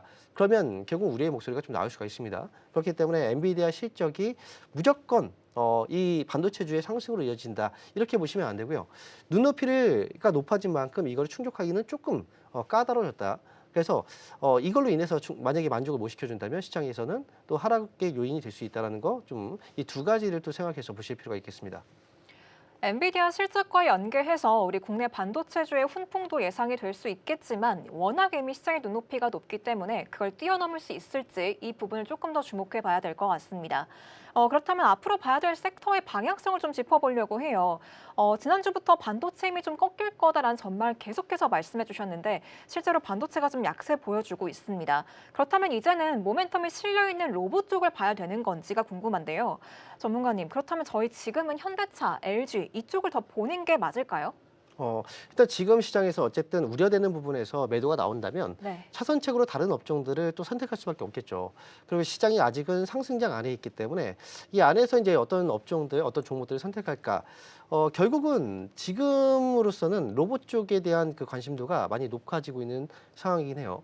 삼성전자 쪽에서의 그 노조, 사실 이번 주에 노조 총파업이 또 예고가 되어 있거든요. 협상이 만약에 되지 않는다면. 그래서 실제로 이것 때문에 미국에서는 마이크론 주가가 과거 이제 얼마 전에 오르기도 했었고요. 그래서 지금 이 노조에 대한 파업 이슈, 그리고 성과급에 대한 이제 그 요구, 이런 것들이 삼성전자뿐 아니라 다른 기업들로 계속 이제 전이가 되고 있는 상황이기 때문에 지금으로서는 이제 로봇주에 대한 관심이 조금 더 높아지고 있는 상황은 맞습니다. 그래서 지금 관련 종목으로 본다면 지금 시장 안에서 로봇과 관련해서 현대차라든지 또는 이제 LG그룹주 이쪽에 대한 관심도가 좀 많이 높아지고 있다.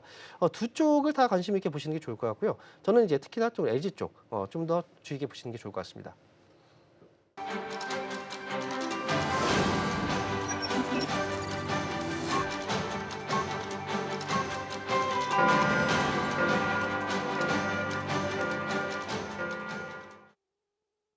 (5월 18일) 우리 시장 문을 열었습니다. 주말 사이 뉴욕 증시 약세로 마감했습니다. 기술주를 중심으로 차익 매도가 좀 강했는데요. 너무 많이 올랐던 탓인 것 같습니다. 뉴욕 증시 이번 주는 인공지능 열풍의 지속 가능성, 그리고 또 인플레이션 압박 속에 소비 둔화 여부를 동시에 시험받을 것으로 예상이 됩니다. 특히나 엔비디아, 월마트의 실적 발표가 예정이 되어 있기 때문에 이에 따라서 시장의 방향성 어떻게 결정될지 이 부분도 체크해 보시는 게 좋을 것 같습니다. 코스피 지난주 금요일장에서 아침말도 분위기가 좋았는데 8,000포인트 찍고 크게 밀렸었죠. 이 삼성전자 노조가 파업 이후에 교섭 방침을 밝힌 게 악재로 작용을 했습니다. 오늘 검은 월요 우려가 커지고 있는데 노무라 증권에서는 또 반도체 투탑 목표가를 상향 조정하기도 했어요. 하지만 프리장에서 반도체 투탑의 흐름이 좋지는 못합니다. 정규장 어떻게 흘러가고 있는지 한번 열어보도록 할게요. 먼저 지수 상황입니다. 예상했던 대로 오늘 양시장 하락세로 출발하고 있습니다. 코스피 7,444선 지나가고 있고요. 코스닥 1,122선 지나가는 모습 확인됩니다. 이어서 시총 상위 종목들 움직임도 한번 체크해 보겠습니다. 먼저 코스피 5가지 종목 모두 다 하락세로 보이고 있는데요.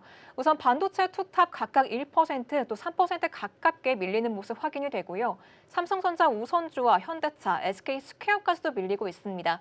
특히나 현대차 그룹주도 워낙에 지금 많이 갔던 탓인 걸까요? 3% 가깝게 약세 흐름 나오고 있네요. 이어서 코스닥 시총 상위 종목들까지 한번 체크해 보겠습니다. 코스닥 안에서는 우선 알테오젠의 움직임이 강합니다. 1% 중반대 흐름 나와주면서 37만 5천 원 선 지나가고 있고요. 에코프로 그룹 중 희비가 엇갈립니다. 에코프로 BM은 강세 움직임 나오고 있는 반면에 에코프로는 오늘장에서도 밀리고 있습니다. 하지만 오늘 코오롱 티슈진이 그동안의 낙폭을 좀 딛고 0.45%가량 소폭 강세 움직임 나오고 있네요. 이어서 수급 상황도 한번 체크해 보겠습니다.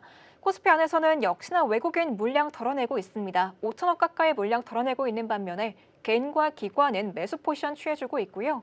이어서 코스닥의 수급도 한번 체크해 보겠습니다. 코스닥 안에서도 마찬가지입니다. 외국인만 매도 포지션 취하고 있는 반면에 개인과 기관은 사들이는 모습 확인됩니다. 이렇게 개장 움직임 살펴보고 왔는데요. 전문가님 예상하신 대로 반도체주들 좀 약한 모습 확인이 되고 있습니다. 개장 분위기 어떻게 보실까요? 일단 개장을 하고 나서의 주가의 이 반응을 보면요. 네. 미국장의 이제 하락, 그리고 종목 엔비디아라든지 이제 주요 이 반도체 기업들 주가가 크게 밀렸거든요. 국내 같은 경우에는 사실 이제 그 금요일장에 어느 정도 미리 선반영된 부분들도 분명히 있긴 해요. 그렇기 때문에 오늘장 같은 경우에는 사실 아침부터 해서 뭐 3, 4% 떨어져서 출발을 하지 않을까 이런 걱정들이 있었겠지만 그래도 상대적으로는 하락폭 자체가 크지는 않아요, 아직은. 그래서 일단은 중요한 건 외국인들 수급이 이 매도를 계속 매도하고 있는 이런 가운데 기관 쪽에서의 방향이 되게 중요하거든요. 그런데 지금까지는 외국인들이 계속 판 게 어제 오늘 일은 아니에요. 외국인들은 계속 매도를 해왔고, 하지만 이 물량을 기관 쪽에서 어느 정도는 받쳐줬단 말이죠. 그런데 금요일장에서는 기관이 결국은 매도를 같이 하면서 주가의 하락이 좀 하락폭을 더 키워냈던 거죠. 오늘은 외국인들이 오늘 아침에 시작하자마자 5천억 정도의 매도가 나오고 있다. 그렇다면 이 물량은 사실 작은 편이 아닙니다. 굉장히 많은 물량이고 결국은 오늘 같은 경우에도 이 흐름대로 간다면 조단위 최소한 1, 2조 또는 그 이상의 매도가 나올 수 있다. 이렇게 봐야 되는데 그랬을 때 외국인들이 과연 이 물량은 뭐 1조 또는 2조 정도라도 받쳐주는가. 그렇다면 이제 낙폭은 줄어들 거고 어느 정도의 반등 가능성도 있을 텐데 만약 외국 기관 쪽에서 이 물량을 받쳐주지 않는다. 그러면 오히려 후반부, 장후반부의 그 변동성이 더 키워질 수도 있다는 거죠. 그래서 일단 아침에 좀 빠졌기 때문에 지난 금요일날 또 빠졌고 오늘 아침에도 빠졌네. 그러면 지금 저가 매수의 기회로 활용하는 게 좋을까라고 생각해서 오전에 들어갔다가 결국은 또 물리는 경우들이 생깁니다. 그러니까 지금은 이 변동성, 이 구간, 이 일시적인 조정일 수도 있어요. 하지만 좀 이 조정이 길어지게 될 수도 있겠죠. 이렇게 조정이 시작됐을 때 그리고 지금은 새로운 어떤 악재들이 계속 붙고 있기 때문에 그래서 지금은 이제 너무 빨리 종목을 매매하기보다는 외국인들이 결국 물량을 팔았으면 그 물량은 다른 종목을 또 살 거란 말이죠. 실제로 외국인들이 지금 매도를 하고 있는 거의 대부분의 그 업종으로 보게 되면 IT 쪽에 매도가 거의 대부분 집중이 되고 있거든요. 하지만 매도를 하고 있지만 매수하고 있는 업종들이 분명히 또 나와요. 그러니까 외국인들이 팔지만 또 사고 있는 업종은 무엇인가 이것들을 조금 이제 정리를 해서 지금은 그쪽에 관심을 한번 두는 것도 조금 더 이제 시각을 넓히는 거죠. 그것도 좋은 방법이 될 것 같습니다. 네, 외국인이 던지는 물량을 기관이 받아주는지 이 부분 체크해 봐야 될 것 같습니다. 반도체 들고 계신 분들은 이 점이 좀 궁금하실 것 같아서 한번 제가 여쭤보도록 할게요. 엔비디아 실적 발표가 예정이 되어 있고 또 국내에서는 반도체 레버리지 ETF 출시까지 앞두고 있는 상황입니다. 또 지금 반도체가 눌리고 있는데 그렇다면 지금 구간 이벤트를 앞두고 비중을 늘려야 되는 건지 아니면 확인 이후에 대응이 필요한 건지 어떻게 보실까요? 저는 확인 이후에 대응이 필요하다고 봐요. 네. 그리고 지금 반도체 ETF 상품 같이 지금 그 전까지 AI 관련해서 ETF 상품이라든지 미리 나올 수 있었지만 계속 지켜보다가 거의 지금 이런 상황에서 출시가 되고 있다는 건 그만큼 주가가 많이 올랐기 때문이기도 합니다. 보통 이렇게 과열됐을 때 이런 상품들이 출시가 되고 그때가 이제 그 상승의 막바지가 될 가능성도 사실은 배제할 수 없거든요. 그래서 지금 같은 경우에는 어쨌든 이제 이 조정이 일시적일 수도 있고 아니면 좀 길어질 수도 있어요. 하지만 이 조정을 받게 되면 하락폭이 굉장히 크게 나옵니다. 많이 올라갈 때 많이 올라갔던 것처럼 굳이 미리 들어가서 이 조정을 계속 이제 받을 필요는 없잖아요. 지금 같은 경우에는 역시 조금 차분하게 더 기다려보고 확인하고 나서 그리고 나서 다시 반등이 나오는지 이것까지도 한번 체크를 하고 나서 보시는 게 좋습니다. 그만큼 돌다리도 두들겨 보고 건너자 이런 얘기 있잖아요. 네. 한 번 두드리고 두 번, 세 번 두드리고 가야 되는 시기가 왔다. 이렇게 말씀드리겠습니다. 네, 돌다리를 한 번만 두드릴 게 아니라 두 번, 세 번 두드릴 시점이다라고 말씀 주셨습니다. 계속해서 반도체 조금 회의적으로 보고 계신 것 같은데요. 그럼 저희 로봇주로 한번 넘어가 보도록 할게요.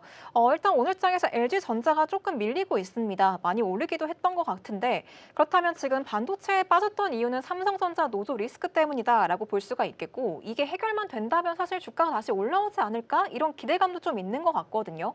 특히나 노무라 증권에서 지금 투탑의 목표가를 크게 높여 잡았기 때문에 조금 더 기대감도 붙는 것 같은데요. 전문가님, 반도체가 지금 좀 위태롭긴 하지만 장기적으로 본다면 결국 모아가는 게 맞을까요? 아니면 로봇 쪽으로 포트를 분산시켜라 이쪽일까요?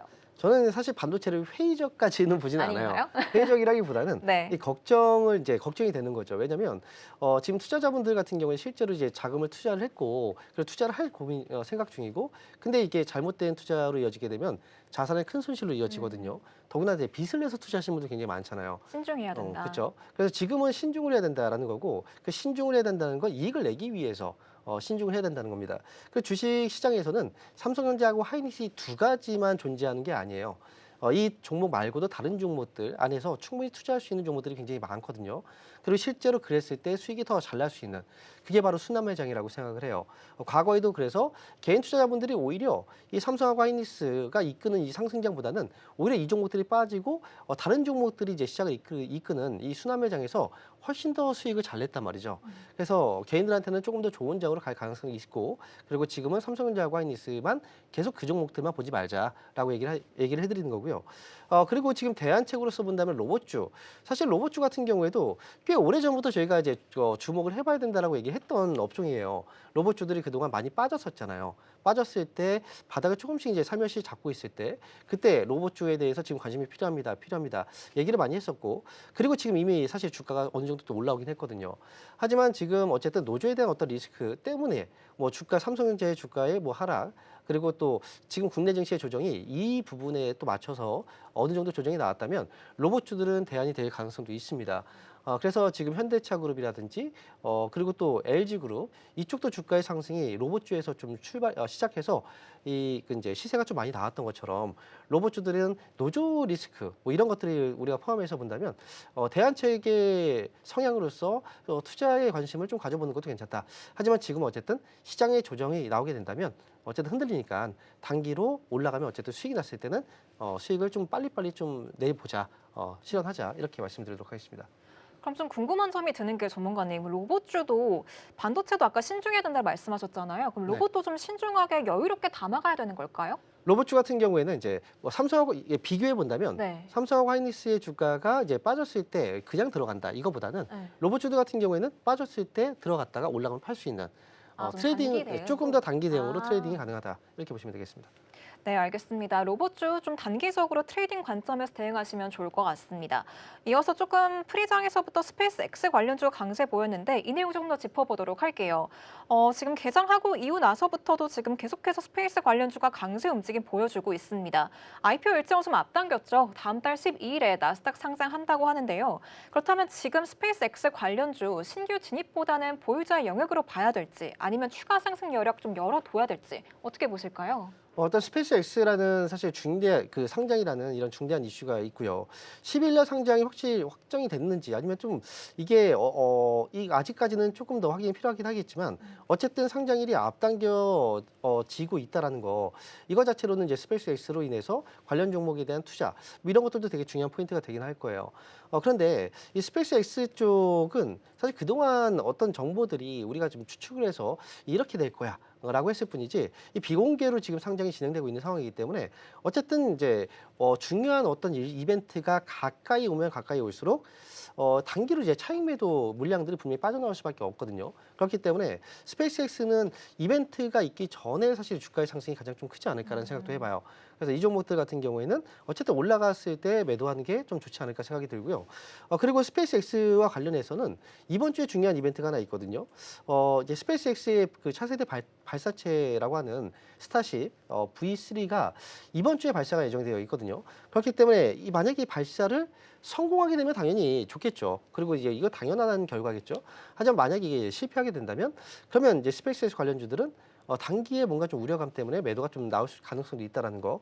그러니까 이벤트가 있기 때문에 이것도 지금 선제적으로 지금 들어가기보다는 확인을 무조건 해야 된다. 저는 이렇게 생각을 하고 있습니다.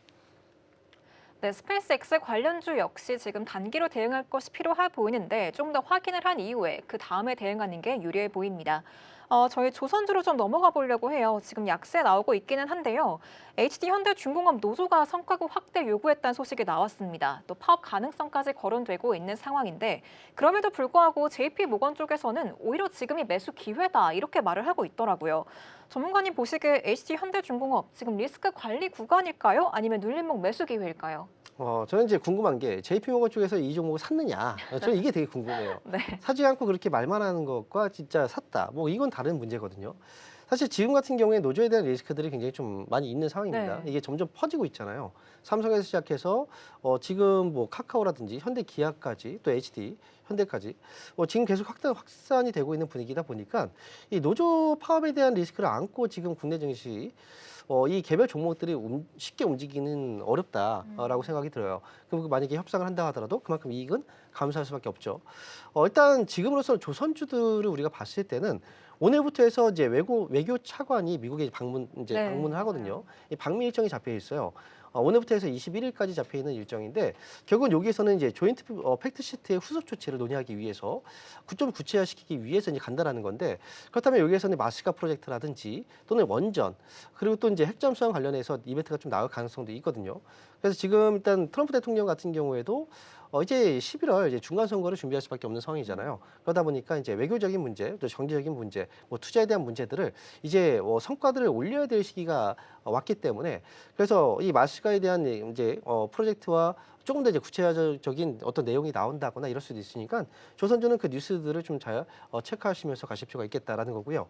하지만 역시 이제 시장이 빠지면 다 흔들릴 수밖에 없어요. 그래서 이들 종목들도 주가가 사실 많이 올라온 편이거든요. 그러니까 수익이 났을 때 매도하기 전까지는 내 수익이 아닙니다. 그러니까 계속 지금은 장기전으로 가기보다는 단기적으로 좀 수익을 좀 챙겨가는 전략들이 아주 중요하다. 이렇게 말씀드리겠습니다.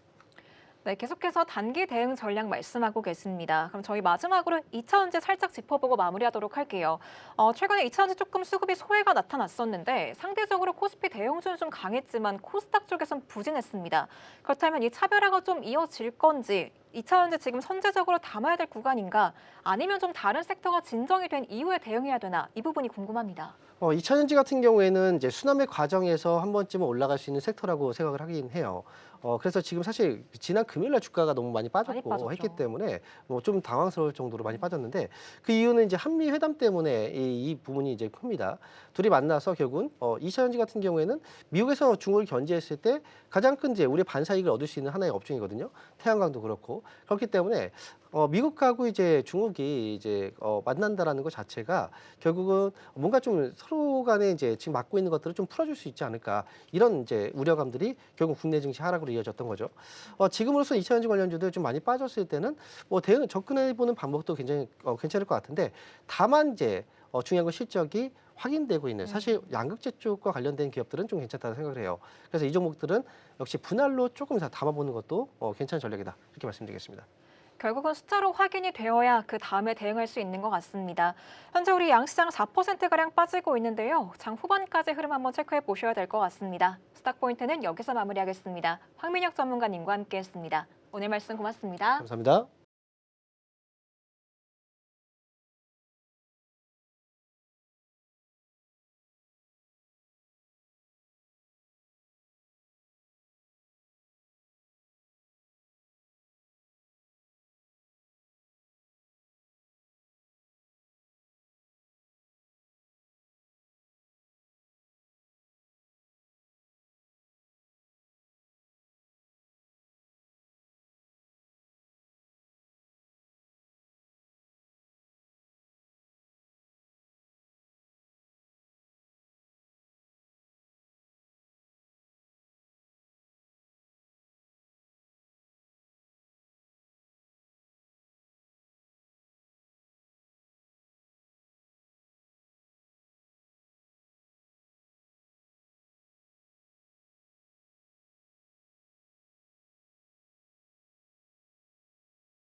네, 계속해서 캐스팅콜로 이어가 보도록 하겠습니다. 오늘 도움 말씀에는 기업공시연구소 변영인 대표 자리해 주셨습니다. 대표님 어서 오세요. 네, 반갑습니다. 월요일장 시작을 했고요. 사실 금요일장에서 크게 하락을 좀 했었고 지수 자체만 보더라도 한 5, 6% 정도 빠졌었죠. 매도 사이드카가 발동이 되기도 했었고요. 주말 사이에도 뭐 독일, 이탈리아, 영국 등등에서 국채금리가 좀 올라서 검은 월요일이 이어지지 않겠느냐라는 시각들이 있었는데 지금 시장 분위기 시작한 지 한 17분 만에 지수가 한 4% 넘게 양시장에서 모두 빠지고 있습니다. 외국인 투자자가 현물 시장에서 특히 코스피에서 좀 빼고 있는 분위기까지 확인이 되고 있어서 다소 좀 어둡게 시작을 좀 하고 있습니다. 대표님 오늘 시장 분위기 어떻게 좀 보실지 걱정스럽긴 한데요. 괜찮을까요?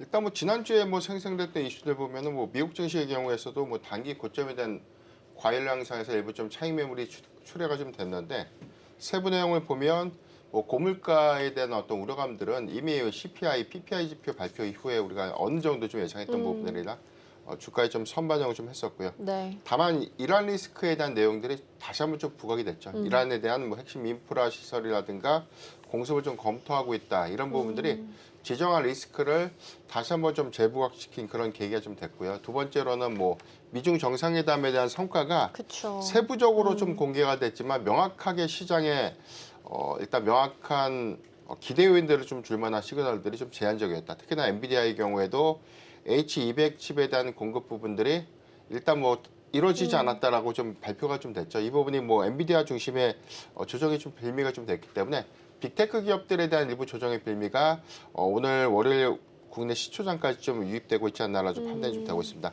다만 시장의 어떤 전반적인 상황들을 보면 사실 뭐 고물가에 대한 어떤 우려감들, 특히나 전체적인 금리 인하의 스탠스 기조는 이제 거의 다 이제 쇠퇴했고요. 일단 뭐 금리 동결 기조를 좀 넘어서 금리 인상 카드에 관련된 내용들이 구체화가 좀 됐고 인플레이션에 대한 리스크가 좀 부각되다 보니까 아무래도 이제 국채 금리에 대한 영향이 좀 크게 좀 작용을 했기 때문에 이런 부분들이 오늘 뭐 환율의 상승 기조와 좀 맞물려서 외인의 수급 이탈이 좀 가속화되는 그런 배경이 좀 되고 있지 않나. 관건은 국내 증시 안에서 외인의 수급 방향성들이 어떻게 좀 선회되는가 좀 중요할 것 같고 지난주 시간에서도 좀 언급을 좀 드렸지만 외인의 매도세는 환율의 상승과 함께 상관관계가 좀 크다고 좀 강조를 좀 드렸어요. 그러니까 이 부분은 지난 3월과 유사한 수준으로 이어질 수 있는지 이게 좀 중요할 것 같은데 5월 초까지만 하더라도 이런 흐름들이 그 매도폭이 좀 크진 않지만 그래도 상당수 지금 한 7거래일 정도 되나요? 전체적으로 한 7거래일 정도 네네. 외인이 좀 팔고 있는 흐름들이 있기 때문에 이런 기조들을 좀 감안해 보면은 대체적으로는 외인의 수급 방향성들에 대한 부재 요인들이 전반적인 어떤 수급을 억제시키거나 그런 배경적인 요인이 좀 되고 있지 않나. 관건은 외인의 수급의 방향성들이 역시나 좀 빠르게 좀 전환되기 위해서는 환율의 안정화를 좀 수반한 외인의 매수세 유입이 좀 중요할 것 같은데 아무래도 이제 유가의 상관관계가 좀 크다 보니까 유가의 상승 부분들이 단기적으로는 좀 환율에 상당한 부담이 좀 되고 있지 않나라고 보고 있습니다.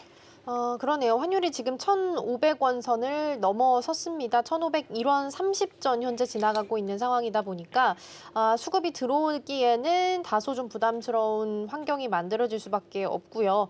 외국인 투자자가 지금 코스피 시장에서 계속 매도 규모를 좀 키워가고 있습니다. 이 때문에 지수도 더 눌리고 있고요. 7,100선까지 현재 후퇴하는 흐름들 확인되고 있습니다. 지금 코스피 매도 사이드카 이야기도 좀 들리고 있네요. 그래서 이 부분들 좀 확인을 해야 될 것 같고요. 지금 매도 사이드카 발동됐다라는 부분까지 같이 좀 전달을 드리도록 하겠습니다. 일단은 테마들도 준비가 좀 되어 있는데 사실 오늘 너무 많이 내리고 있어서 어떤 테마를 골라야 할지 일단 고민을 좀 많이 해봤습니다. 첫 번째부터 열어보긴 할게요. 첫 번째는 조선 쪽입니다. 조선은 뭐 특히 오늘 움직임이 있다라기보다는 K조선이 그래도 나흘새 LNG선 관련해서는 한 2.6조 정도 수주를 했다고 합니다. 신조선가도 6주째 상승을 하고 있다라는 기분 좋은 이야기가 들려오곤 있습니다만 주가가 전혀 반영을 시키지는 못하고 있는 구간입니다. 두 번째 열어보시죠. 두 번째 반도체이고요. 반도체 투톱은 당연히 오늘 지수가 좀 눌리다 보니까 같이 좀 하락을 합니다. 하이닉스가 3%, 삼성전자도 1%. 또 삼성전자가 프리장에서는 약보합, 강보합 계속 오르락 내리락 했었는데 지금 완전히 방향을 좀 하락으로 튼 것으로 보입니다. 세 번째 열어볼게요. 세 번째는 로봇입니다. 그래도 오늘 프리장에서의 분위기는 로봇 쪽이 가장 좀 강했었거든요. 근데 오늘 정규장이 뭐 그냥 내리고 있다 보니까 전반적인 흐름이 다 약세로 좀 보입니다. 또 외국인 순매수 상단에서 일부 로봇 종목들 좀 확인되고 있어서 이 부분도 같이 좀 챙겨보도록 하겠습니다. 오늘 시장이 참 쉽지가 않네요. 그래서 더이다 내리는 섹터들이 더 많이 보이고 있고 그나마 오르는 섹터 중에 하나가 뭘까 좀 찾아보니까 우주항공 쪽이 보여서 이쪽 좀 먼저 보겠습니다. 지금 현재 코스피 매도 사이드가 발동됐다라는 부분 다시 한번 전달드리면서 우주항공 관련해서는 그나마 플러스권 유지하는 종목들이 일부 보이긴 합니다. 스페이스 X 상장 관련해서 6월 12일로 정해지다 보니까 워낙 이슈가 없는 시장에서 그나마 이쪽에 좀 집중을 하고 있는 게 아닐까 싶습니다. 근데 이제 관련주를 어느 정도까지 볼 수 있을까라고 판단을 하는 것도 중요할 텐데 과거 아람코를 좀 생각해 봤을 때는 일정 앞두고 한 달 전부터는 계속 좀 빠졌던 흐름이 나타났다고 합니다. 그러면 지금 6월 12일이면 마찬가지로 거의 한 달 정도 남았거든요. 대표님 지금 스페이스 X 관련한 종목들은 어떤 전략을 좀 챙겨가야 되는 거예요? 일단 오늘같이 수급이 좀 쉬어가는 일단 최근에 반도체 수급 쏠림이 좀 심했고 오늘같이 지난 금요일에 이어서 양거래일간 조정이 좀 나오고 있기 때문에 사실 뭐 제한된 수급이 중소형주 위주에 좀 유입이 됐다. 그러니까요. 오늘 뭐 우주항공 관련 종목들 보면 대형 뭐 방산주의 경우에 수급이 좀 잘 안 붙고 있는 모습이고요. 뭐 센서뷰라든가 맞아요. HVM, 뭐 나라스페이스 테크놀로지 같은 그러니까 시총이 좀 많이 올라오긴 했지만 그래도 중소형주 단에서 외형 부담이 좀 적은 종목군들 위주로 네. 수급이 좀 붙고 있다라고 좀 보면 좋을 것 같은데 사실 뭐 스펙스X에 관련된 뭐 긍정적인 이슈가 뭐 주말씩 좀 나왔죠. 특히나 뭐 추가적으로 이 IPO에 대한 어떤 이 참여 부분들, 뭐 블랙록이 오히려 투자 네네. 규모를 좀 상향시킨다는 어떤 언급들이 좀 있었지 않습니까? 이런 부분들이 스펙스X 자체에 대한 전반적인 IPO 규모에 대한 확장 기대감을 좀 작용을 했는데 사실 실질적인 어떤 수혜로 좀 이어질 수 있는 부분들은 지분에 대한 보유 가치가 일단 장부상이 좀 평가되는 그런 가치에 대한 상향 기대감들인데 사실 오늘 장세에서는 뭐 미래에셋 증권이라든가 미래에셋 벤처 투자 같은 기업들에 대한 상승 효과들보다는 일단 뭐 스펙스X의 뭐 밸류체인을 좀 구성하고 있는 일부 종목군들의 수급으로 좀 이어가고 있지 않나. 다만 뭐 부담의 요인들이 좀 될 수 있는 부분들은 스펙스X의 상장 이후에 전반적인 우주항공 시장에 대한 어떤 확장 부분들을 좀 기대해 볼 수 있는 포인트지만 네. 현재 밸류체인을 좀 구성하고 있는 종목군들이 스펙스X의 많은 수주 성과를 좀 기록하고 있지는 않죠. 그 전체 규모를 보면 연 단위로 봤을 때도 한 20억 미만이죠. 이게 사실 외형을 좀 확장시킬 수 있는 정말 수주 성과를 좀 보기에는 아직은 좀 미흡한 점이 좀 크고 이런 기대감들이 주가에는 현재 좀 과도하게 좀 많이 반영된 그런 상태이기 때문에 향후에 스펙스X 상장 이후에 전반적인 우주항공 규모에 대한 확장 부분들 특히나 이 부분은 발사체에 대한 유입량들이 뭐 이전보다 더 확대될 수 있는 요인들이라든가 지금 추진하고 있는 일부 사업 내용들을 보면 개별 국가 안에서에 대한 이 우주 발사체를 건설하겠다. 그래서 이제 이게 각 국가들이 개별적으로 이제 소형 위성이라든가 이런 것들을 발사하거나 이런 것들에 대한 전반적인 어떤 사업화 부분들 이 부분은 사실 뭐 인공위성에 대한 어떤 제작이라든가 발사체에 관련된 부품이라든가 핵심 소재 같은 이런 부분들에 대한 밸류체인들이 잠재적인 어떤 수혜가 좀 될 수는 있겠지만 이거는 앞으로 추상할 때 아직 사업화되지 않고 구체화된 내용들이 좀 아니기 때문에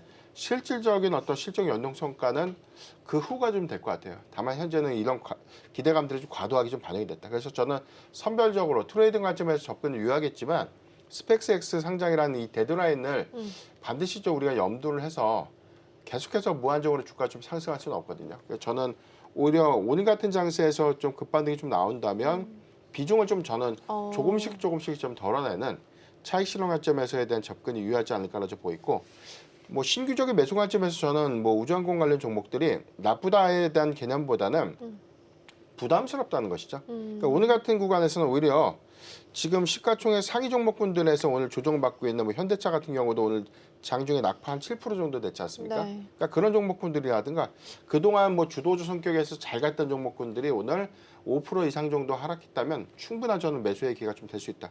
그러니까 지수가 오늘 삼성전자 현재 일단 뭐 양전했죠. 네. 지금 0.3% 정도 상승 기조 좀 보여주고 있기 때문에 뭐 장중 오전장 아마 중후반 기점에서 보면 삼성전자, SK하이닉스의 어떤 낙폭 부분들을 좀 축소해 준다면 전체적으로 코스피 지수가 대형주 중심의 수급으로서 다시 좀 전환될 수 있는 부분이기 때문에 오늘 오히려 5% 미만 정도의 하락 종목군들은 매수의 기회가 좀 될 수 있지 않나 라고 보십니다.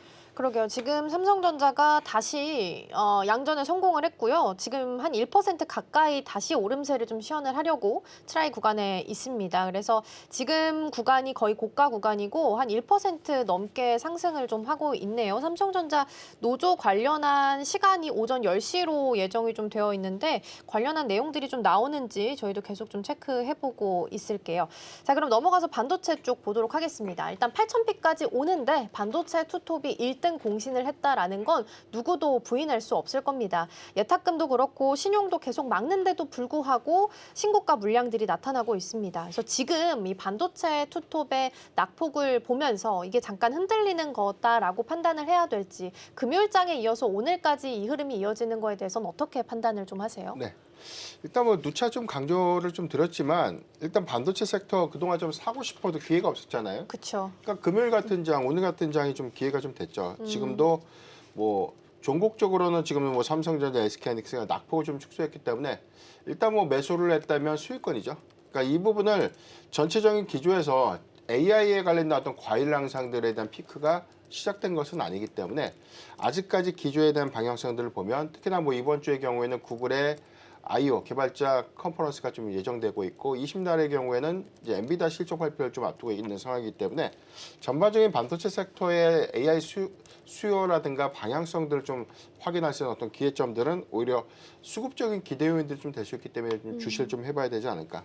다만 이제 이런 부분들 좀 논의를 하더라도 이란 리스크는 뭐 잠재적 우발 변수인데 그동안 좀 강조를 좀 들었던 것처럼 아직까지 이란의 지정학 리스크가 명확하게 좀 끝난 것은 좀 아니기 때문에 이에 관련된 우발적인 요인들로 인한 증시의 변동성이라든가 조정은 항상 염두를 좀 해야 된다라고 좀 말씀드렸는데 이런 부분들이 다시 한번 좀 부각되다 보니까 그동안 좀 잘 갔던 반도체 빅2를 좀 중심으로 해서 수급적인 어떤 정책 요인들이 좀 작용했다. 그래서 이제 오늘도 확인된 내용들을 보면 역시나 삼성전자와 SK하이닉스의 조정 양상이 오히려 지수의 하락을 같이 좀 확장시키는 좀 계기가 좀 됐지만 반대로 삼성전자와 SK하이닉스에 대한 매수세 유입으로 인한 낙폭 축소는 지수의 하방도 지지해주는 지렛대 역할을 좀 하고 있기 때문에 이게 사실 뭐 좋은 건 아니지만 그럼에도 불구하고 전반적인 시장의 방향성들은 반도체 빅2 중심의 수급의 안정성들이 지수의 하방을 그래도 좀 방어해주는 역할들은 개인적으로 좀 봤을 때는 좀 긍정적이다라고 보고 있고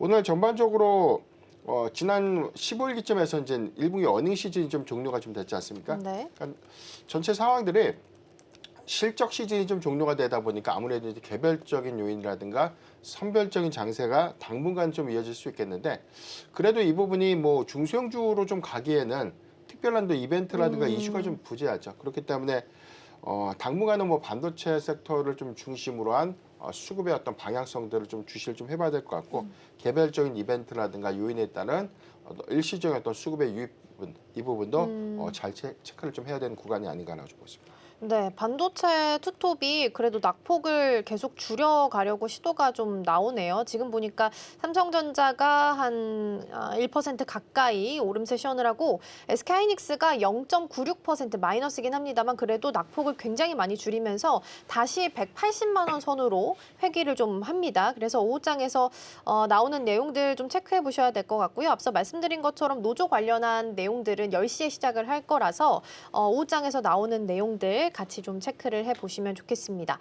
로봇 쪽으로 또 넘어가 봐야 될 것 같네요. 아무래도 이런 노조 이슈가 있으면 로봇주한테는 우호적인 환경이 만들어질 수밖에 없고 로봇주가 최근 들어서 수급이 좀 계속 들어오고 있습니다. 그 대형주가 붙어있는 종목들 위주로 해서 움직임이 좀 나타나고 있기는 한데 이 수급에 대한 연속성을 우리가 어떻게 판단해야 될지 궁금합니다. 물론 실적 시즌이 어느 정도 마무리됐으니까 숫자에 대한 부담은 좀 적다 하더라도 수급이 연속적으로 들어와 줄 수 있다라고 판단하시는지 그 근거도 같이 좀 말씀 주신다면요. 네, 오늘도 로봇주의 경우는 선별적인 흐름들을 좀 보여주고 있지 않나. 그러니까 지난주부터 대장주가 모든 수급을 좀 가져가는 것이 아니라 현대차 그룹주를 좀 필두로 해서 순환매가 좀 있었고요. 중소형주 단에서는 그동안 로봇 대장주들에 대한 상승세가 좀 나왔다면 네. 오늘 같은 장에서는 그동안 좀 덜 올랐던 다른 로봇 섹터, 다른 로봇 종목군들에 대한 상승이 있는데 전반적인 상승세가 좀 크지는 않습니다.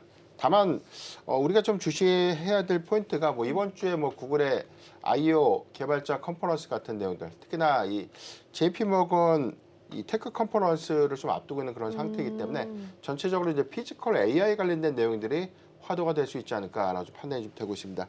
이러한 지정학 리스크가 좀 장기화되는 우려감들이 좀 커지고 있죠.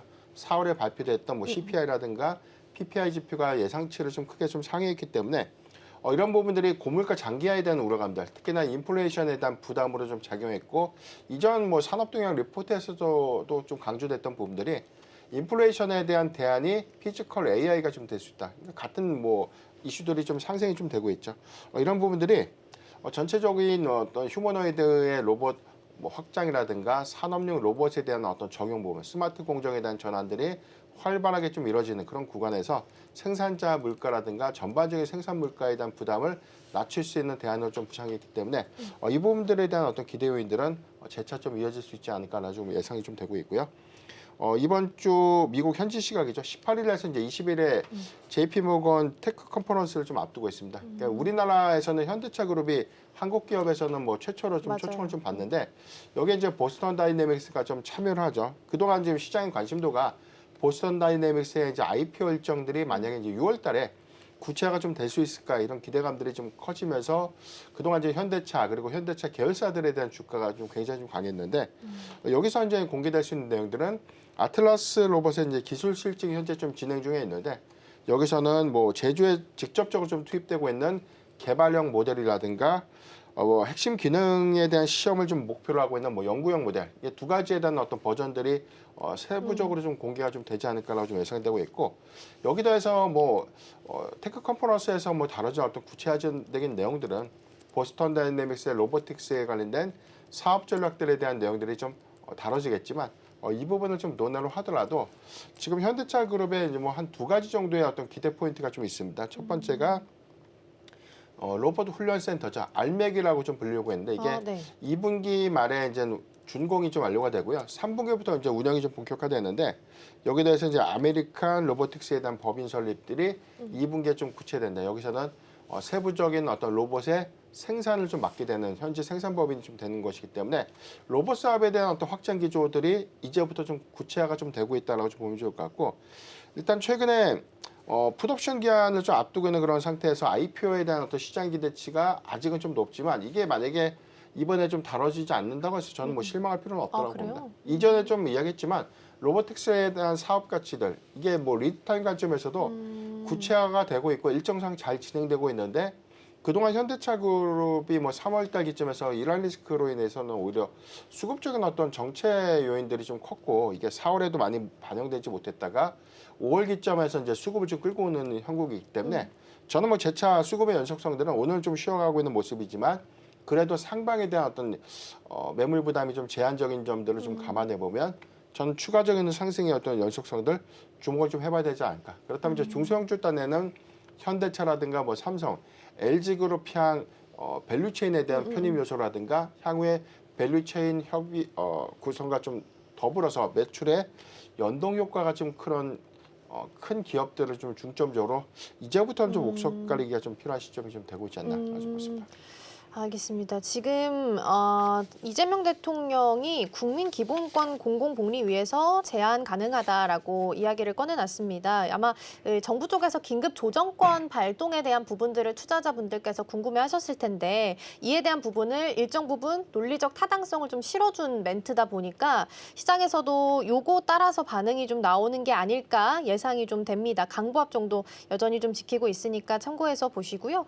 로봇 다시 이어가 볼게요. 중국 안에서 로봇을 이끌어가는 여러 국가 중에 중국이 가장 대표적일 텐데 그동안 칩이 부족해서 잘 못 만들었던 부분들이 엔비디아 H200이 들어가게 되면 마지막 퍼즐이 만들어지게 될 거다라는 이야기들이 나오고 있습니다. 그렇게 보면 우리 기업들 로봇 섹터 안에서는 이게 좀 악재로 봐야 되는 거예요? 아니면 너무 확대 해석이에요?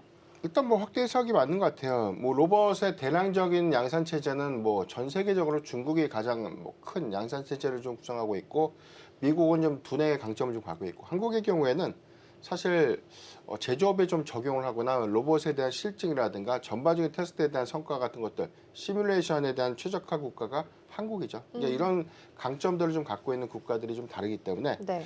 일단 뭐 H200에 대한 공급이 진행이 될까? 뭐 엔비디아의 코멘트를 보면 이번 미중 정상회담에서 H200 공급에 대한 구체적인 내용들 이루어지지 못했다라고 좀 발표를 좀 했어요. 이 부분이 뭐 오늘 뭐 미국에서 새로운 내용들에 대한 발표를 좀 앞두고 있기 때문에 만약에 이제 포함 여부가 좀 중요할 것 같은데 그래서 이번에 엔비디아의 실적 컨퍼런스 콜에서 해당되는 메시지가 한 번 더 언급이 좀 되지 않을까라고 좀 예상이 좀 되고 있고 H200이 뭐 중국의 두뇌 역할을 좀 한다고 해서 이게 큰 폭의 중국 주도의 로봇 시장이 확장된다 이런 부분도 좀 아닐 것 같고요.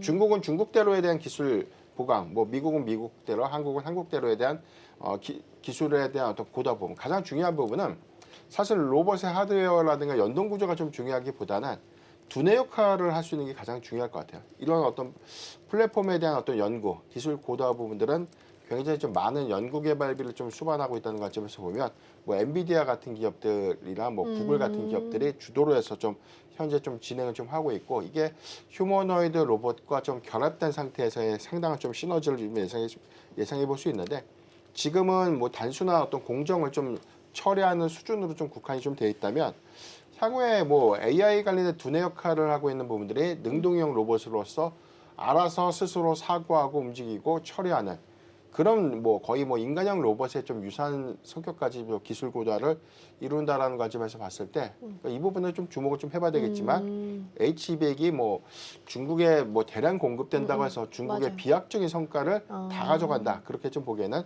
다소 좀 무리가 있지 않나 좀 보겠습니다. 그렇군요. 그런 부분에 있어서는 약간의 확대 해석일 수 있다라는 말씀 좀 주셨습니다. 그리고 H200도 사실상 노이즈가 굉장히 많습니다. 뭐 들어간다 했다가 중국 쪽에서 못 들어가게 막겠다라는 이야기가 계속 오고 가고 있어서 이 내용은 좀 체크를 해봐야 될 것 같습니다.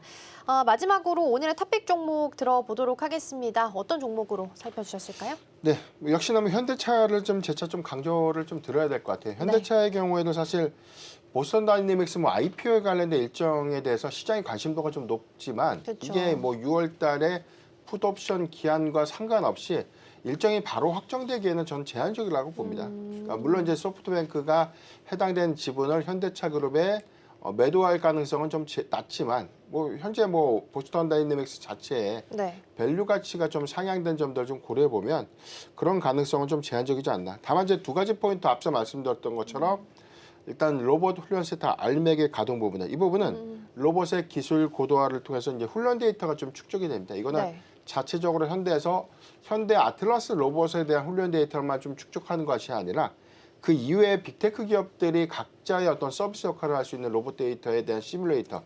그러니까 이 부분은 사실 이제 돈을 주고 좀 사가는 방식이거든요. 그러니까 비슷한 유형을 보면 스케일 AI가 로봇에 대한 훈련 영역까지 현재 좀 테스트가 좀 되고 있고 메타가 전체 지분 한 40%에 대한 지분 투자를 했죠.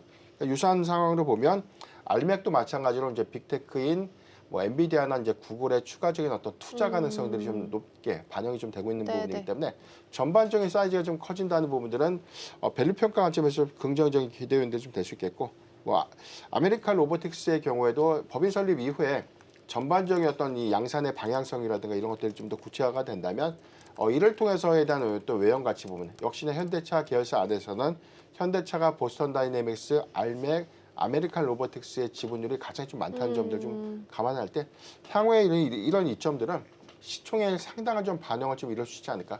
산업동향 리포트 보니까 네. 지금 뭐 도요타 시총이 2017년도 기점에서는 현대차 기아가 좀 상회할 것이다라는 전망이 나오고 있어요. 아직까지 격차를 보면 도요타가 460조 정도 전일종가 기준의 시총이 네. 460조, 현대차가 기아랑 좀 합산했을 때 한 208조니까 거의 뭐 2배 이상 정도에 대한 갭 차이가 있죠. 그러니까 이 부분을 주가에 좀 대입해 봤을 때 현재 가치보다는 2배 이상 정도에 대한 최소 2배 이상 정도 주가 상승 여력이 남아있다는 전망들. 이건 뭐 맹신할 수는 없지만 그만큼 로보틱스에 대한 사업 가치가 아직은 덜 반영됐다는 점들을 우리가 좀 잘 참고해야 되지 않을까 가지고 있습니다. 그니까요. 지금 현대차가 거의 뭐 70만 원 후반대까지 완전 올라왔다가 지금 시장 대비해서 계속 좀 같이 금요일장부터 좀 빠지고 있습니다. 지금 금요일장에서 올라왔던 고가가 77만 원 선인데 지금 가격대가 65만 원 선이라서 약간은 좀 많이 좀 떨어진 부분이 있죠. 근데 오히려 이걸 기회로 삼아봐도 좋다라는 말씀 주셨으니까 참고해서 함께 보도록 하겠습니다. 오늘의 탑픽 종목 현대차까지 잘 만나봤고요. 대표님과는 여기서 인사 나누겠습니다. 오늘 말씀 고맙습니다. 네, 계속해서 우리 시장 분위기 함께 둘러보도록 하겠습니다. 시황센터 연결해 볼게요. 서수진 앵커. 네, 이 시각 시황센터입니다. 어디까지 오를 수 있을까 고민했던 코스피 지수가 이제는 어디까지 내리는 걸까라는 걱정으로 바뀌게 됐습니다. 전거래일 우리 증시도 거의 6% 넘게 빠지게 되면서 하락하며 마감을 했었는데요. 그런데 오늘까지도 시장의 분위기가 계속해서 밀리고 있는 모습입니다. 금리 인상에 대한 우려와 함께 환율이 1,500원 선을 넘어서면서 이런 매크로적인 부분도 하방에 압력을 주고 있는 상황이고요. 그리고 삼성전자의 노사 파업 이슈도 계속해서 매도세를 출현시키고 있습니다. 이러한 가운데 전거래일 뉴욕 증시 또한 3대 지수 모두 하락하면서 마감을 했기 때문에 오늘 증시에 어떠한 영향을 줄 수 있을지 분위기 먼저 살펴보도록 하겠습니다. 네, 현재 코스피는 3% 정도 내리면서 7,233선 지나가고 있는데요. 장중에 4% 넘게 빠지면서 7,100선까지 내려왔습니다. 그리고 매도 사이드카까지 걸리기도 했는데 지금 조금씩 이것을 말아 올리고 있다는 점 체크되고 있습니다. 코스닥도 4.9% 거의 5% 가까운 하락분 연출이 되고 있습니다. 현재 1,000선까지 내려온 모습이 체크되고 있고요. 1,100선까지 다시 올라올 수 있을지 확인해 보셔야 되겠습니다. 이어서 수급 상황 살펴보겠습니다. 먼저 코스피입니다. 메이저 주체들이 팔아치우고 있는데요. 외국인이 또 한 번 7,800억 원 가까운 매도세 연출을 해내고 있습니다. 기관 쪽에서도 오늘은 1,800억 원 함께 덜어내면서 하방에 압력을 계속해서 주고 있는 상황이고요. 개인들은 1조 원대 지금 매수 우위를 보여주고는 있는데 앞으로 장 후반까지 이 견조한 흐름이 이어질지 살펴보셔야 되겠습니다. 이어서 코스닥 쪽도 살펴보도록 하겠습니다. 여기에서는 메이저 주체들이 담고 있네요. 외국인이 67억 원 정도 소폭 담고 있고 기관 쪽에서도 126억 원 정도 들어오고 있습니다. 개인 쪽에서는 168억 원 매도 우위 보여주고 있다는 점 체크되고 있습니다. 네, 이어서 업종별 흐름도 만나보겠습니다. 먼저 코스피입니다. 네, 현재 지금 상승하고 있는 업종은 없고요. 하락하고 있는 업종이 굉장히 많은 상황입니다. 기계 쪽에서 10% 가까운 하락불이 들어와 있는데요. 지금 한미 반도체가 14% 넘게 하락불을 켜고 있습니다. 1분기 영업이익 예상치를 하회했다라는 보도가 전거래일에 나오게 되면서 하락분이 연출이 됐는데 지금까지 기계 쪽에서의 업종에 하락세를 연출해내고 있고요. 건설업도 오늘 8% 넘게 밀리고 있습니다. 이 안에서 태영건설 우선주 그리고 현대건설까지 10% 가깝게 하락불을 켜내고 있고요. 운수 장비도 현재 6% 밀리고 있고 전기, 가스업 그리고 화학과 유통업까지 전반적으로 파란불 들어와 있습니다. 네, 이어서 코스닥 시장도 업종별 흐름 만나보겠습니다. 현재 역시 상승하고 있는 업종보다 하락하고 있는 업종이 강하게 많습니다. 기타 서비스가 8% 정도 급락하고 있는데요.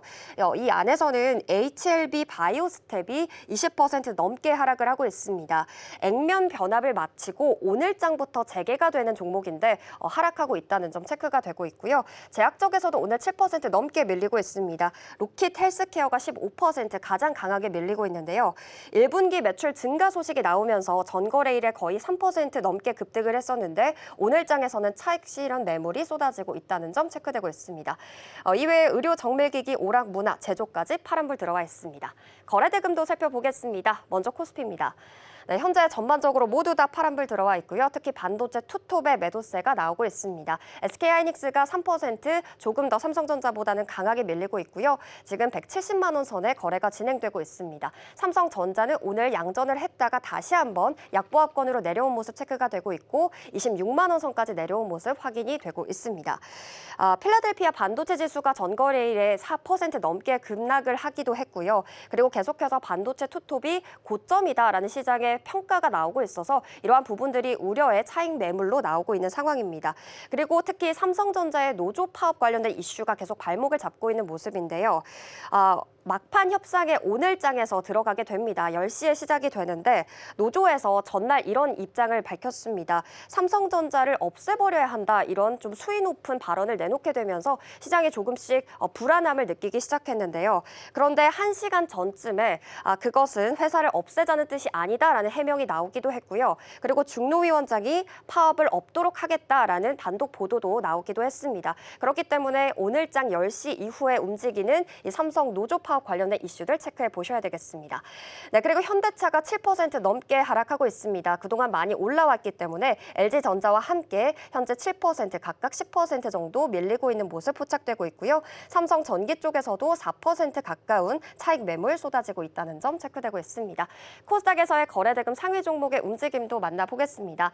그래도 코스피에 비해서 빨간불이 많이 들어와 있는 모습인데요. 특히 주성 엔지니어링이 22% 급등하고 있는 모습입니다. 관련된 소식으로는 세계 최초로 이 원자층 성장 반도체 제조 장비를 개발을 해서 출하한다라는 소식이 나왔습니다. 오늘장 상승의 흐름을 연출해내고 있고요. 그리고 눈에 띄는 것이 스페이스 X 관련주입니다. 아주 IB 투자가 19%, 미래에셋 벤처 투자가 10% 넘게 상승하고 있는데요. 스페이스 X가 이르면 이번 주에 이 기업 공개 절차를 시작할 전망입니다. 이런 소식과 함께 블랙록에서 스페이스 X에 100억 달러의 베팅을 한다라는 소식까지 전해지면서 현재 스페이스 X 관련주들 급등해내고 있습니다. 그리고 로봇주는 오늘 조금씩 쉬어가고 있습니다. 코스모 로보틱스 16% 하락하고 있고요. 제조 반도체는 실적이 좋게 나오게 되면서 오늘장에서도 3% 넘게 급등하고 있는 흐름 체크되고 있습니다. 이어서 시총 상위 종목의 움직임 만나보겠습니다. 먼저 코스피입니다. 1위부터 6위를 보면 삼성전자를 제외하고 모두 다 파란불 들어와 있는데요. LG에너지솔루션도 오늘은 5% 넘게 밀리고 있다는 점 체크되고 있습니다. 7위부터 12위의 움직임도 만나보겠습니다. 네, 현재 코스피 안에서 삼성전기 4.9% 떨어지고 있고 두산 에너빌리티도 5% 넘게 쉬어갑니다. 그리고 삼성바이오로직스 여전히 노조 파업 관련된 이슈가 나타나고 있기 때문에 4% 넘게 밀리고 있고요. HD현대중공업이 오늘 7% 또 한 번 강하게 하락하고 있습니다. 노조 파업 관련된 이슈가 여전히 HD현대중공업에서도 나타나고 있는데 그런데 지금 시장에서는 특히 외국인들은 이 HD현대중공업을 가장 강하게 매수하고 있다는 점 체크되고 있으니까 이 점 참고하시기 바랍니다. 그리고 한화 에어로스페이스 0.99% 약보합권에 머물고 있는 모습 확인이 되고 있습니다. 코스닥 안에서의 시총 상위 종목의 움직임 만나보겠습니다. 1위부터 6위인데요. 전반적으로 파란불 들어와 있고요. 알테오젠이 5% 넘게 하락하고 있습니다.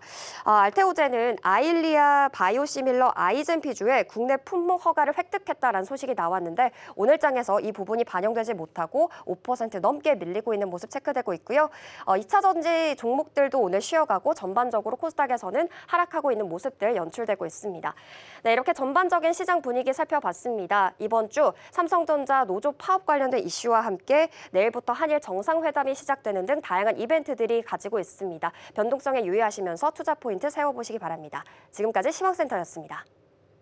네, 3전의 2차 최후 사후 조정을 좀 앞둔 상황에서 이재명 대통령이 SNS에 글을 올리면서 긴급 조정권에 대한 타당성을 좀 부여를 시켜줬습니다.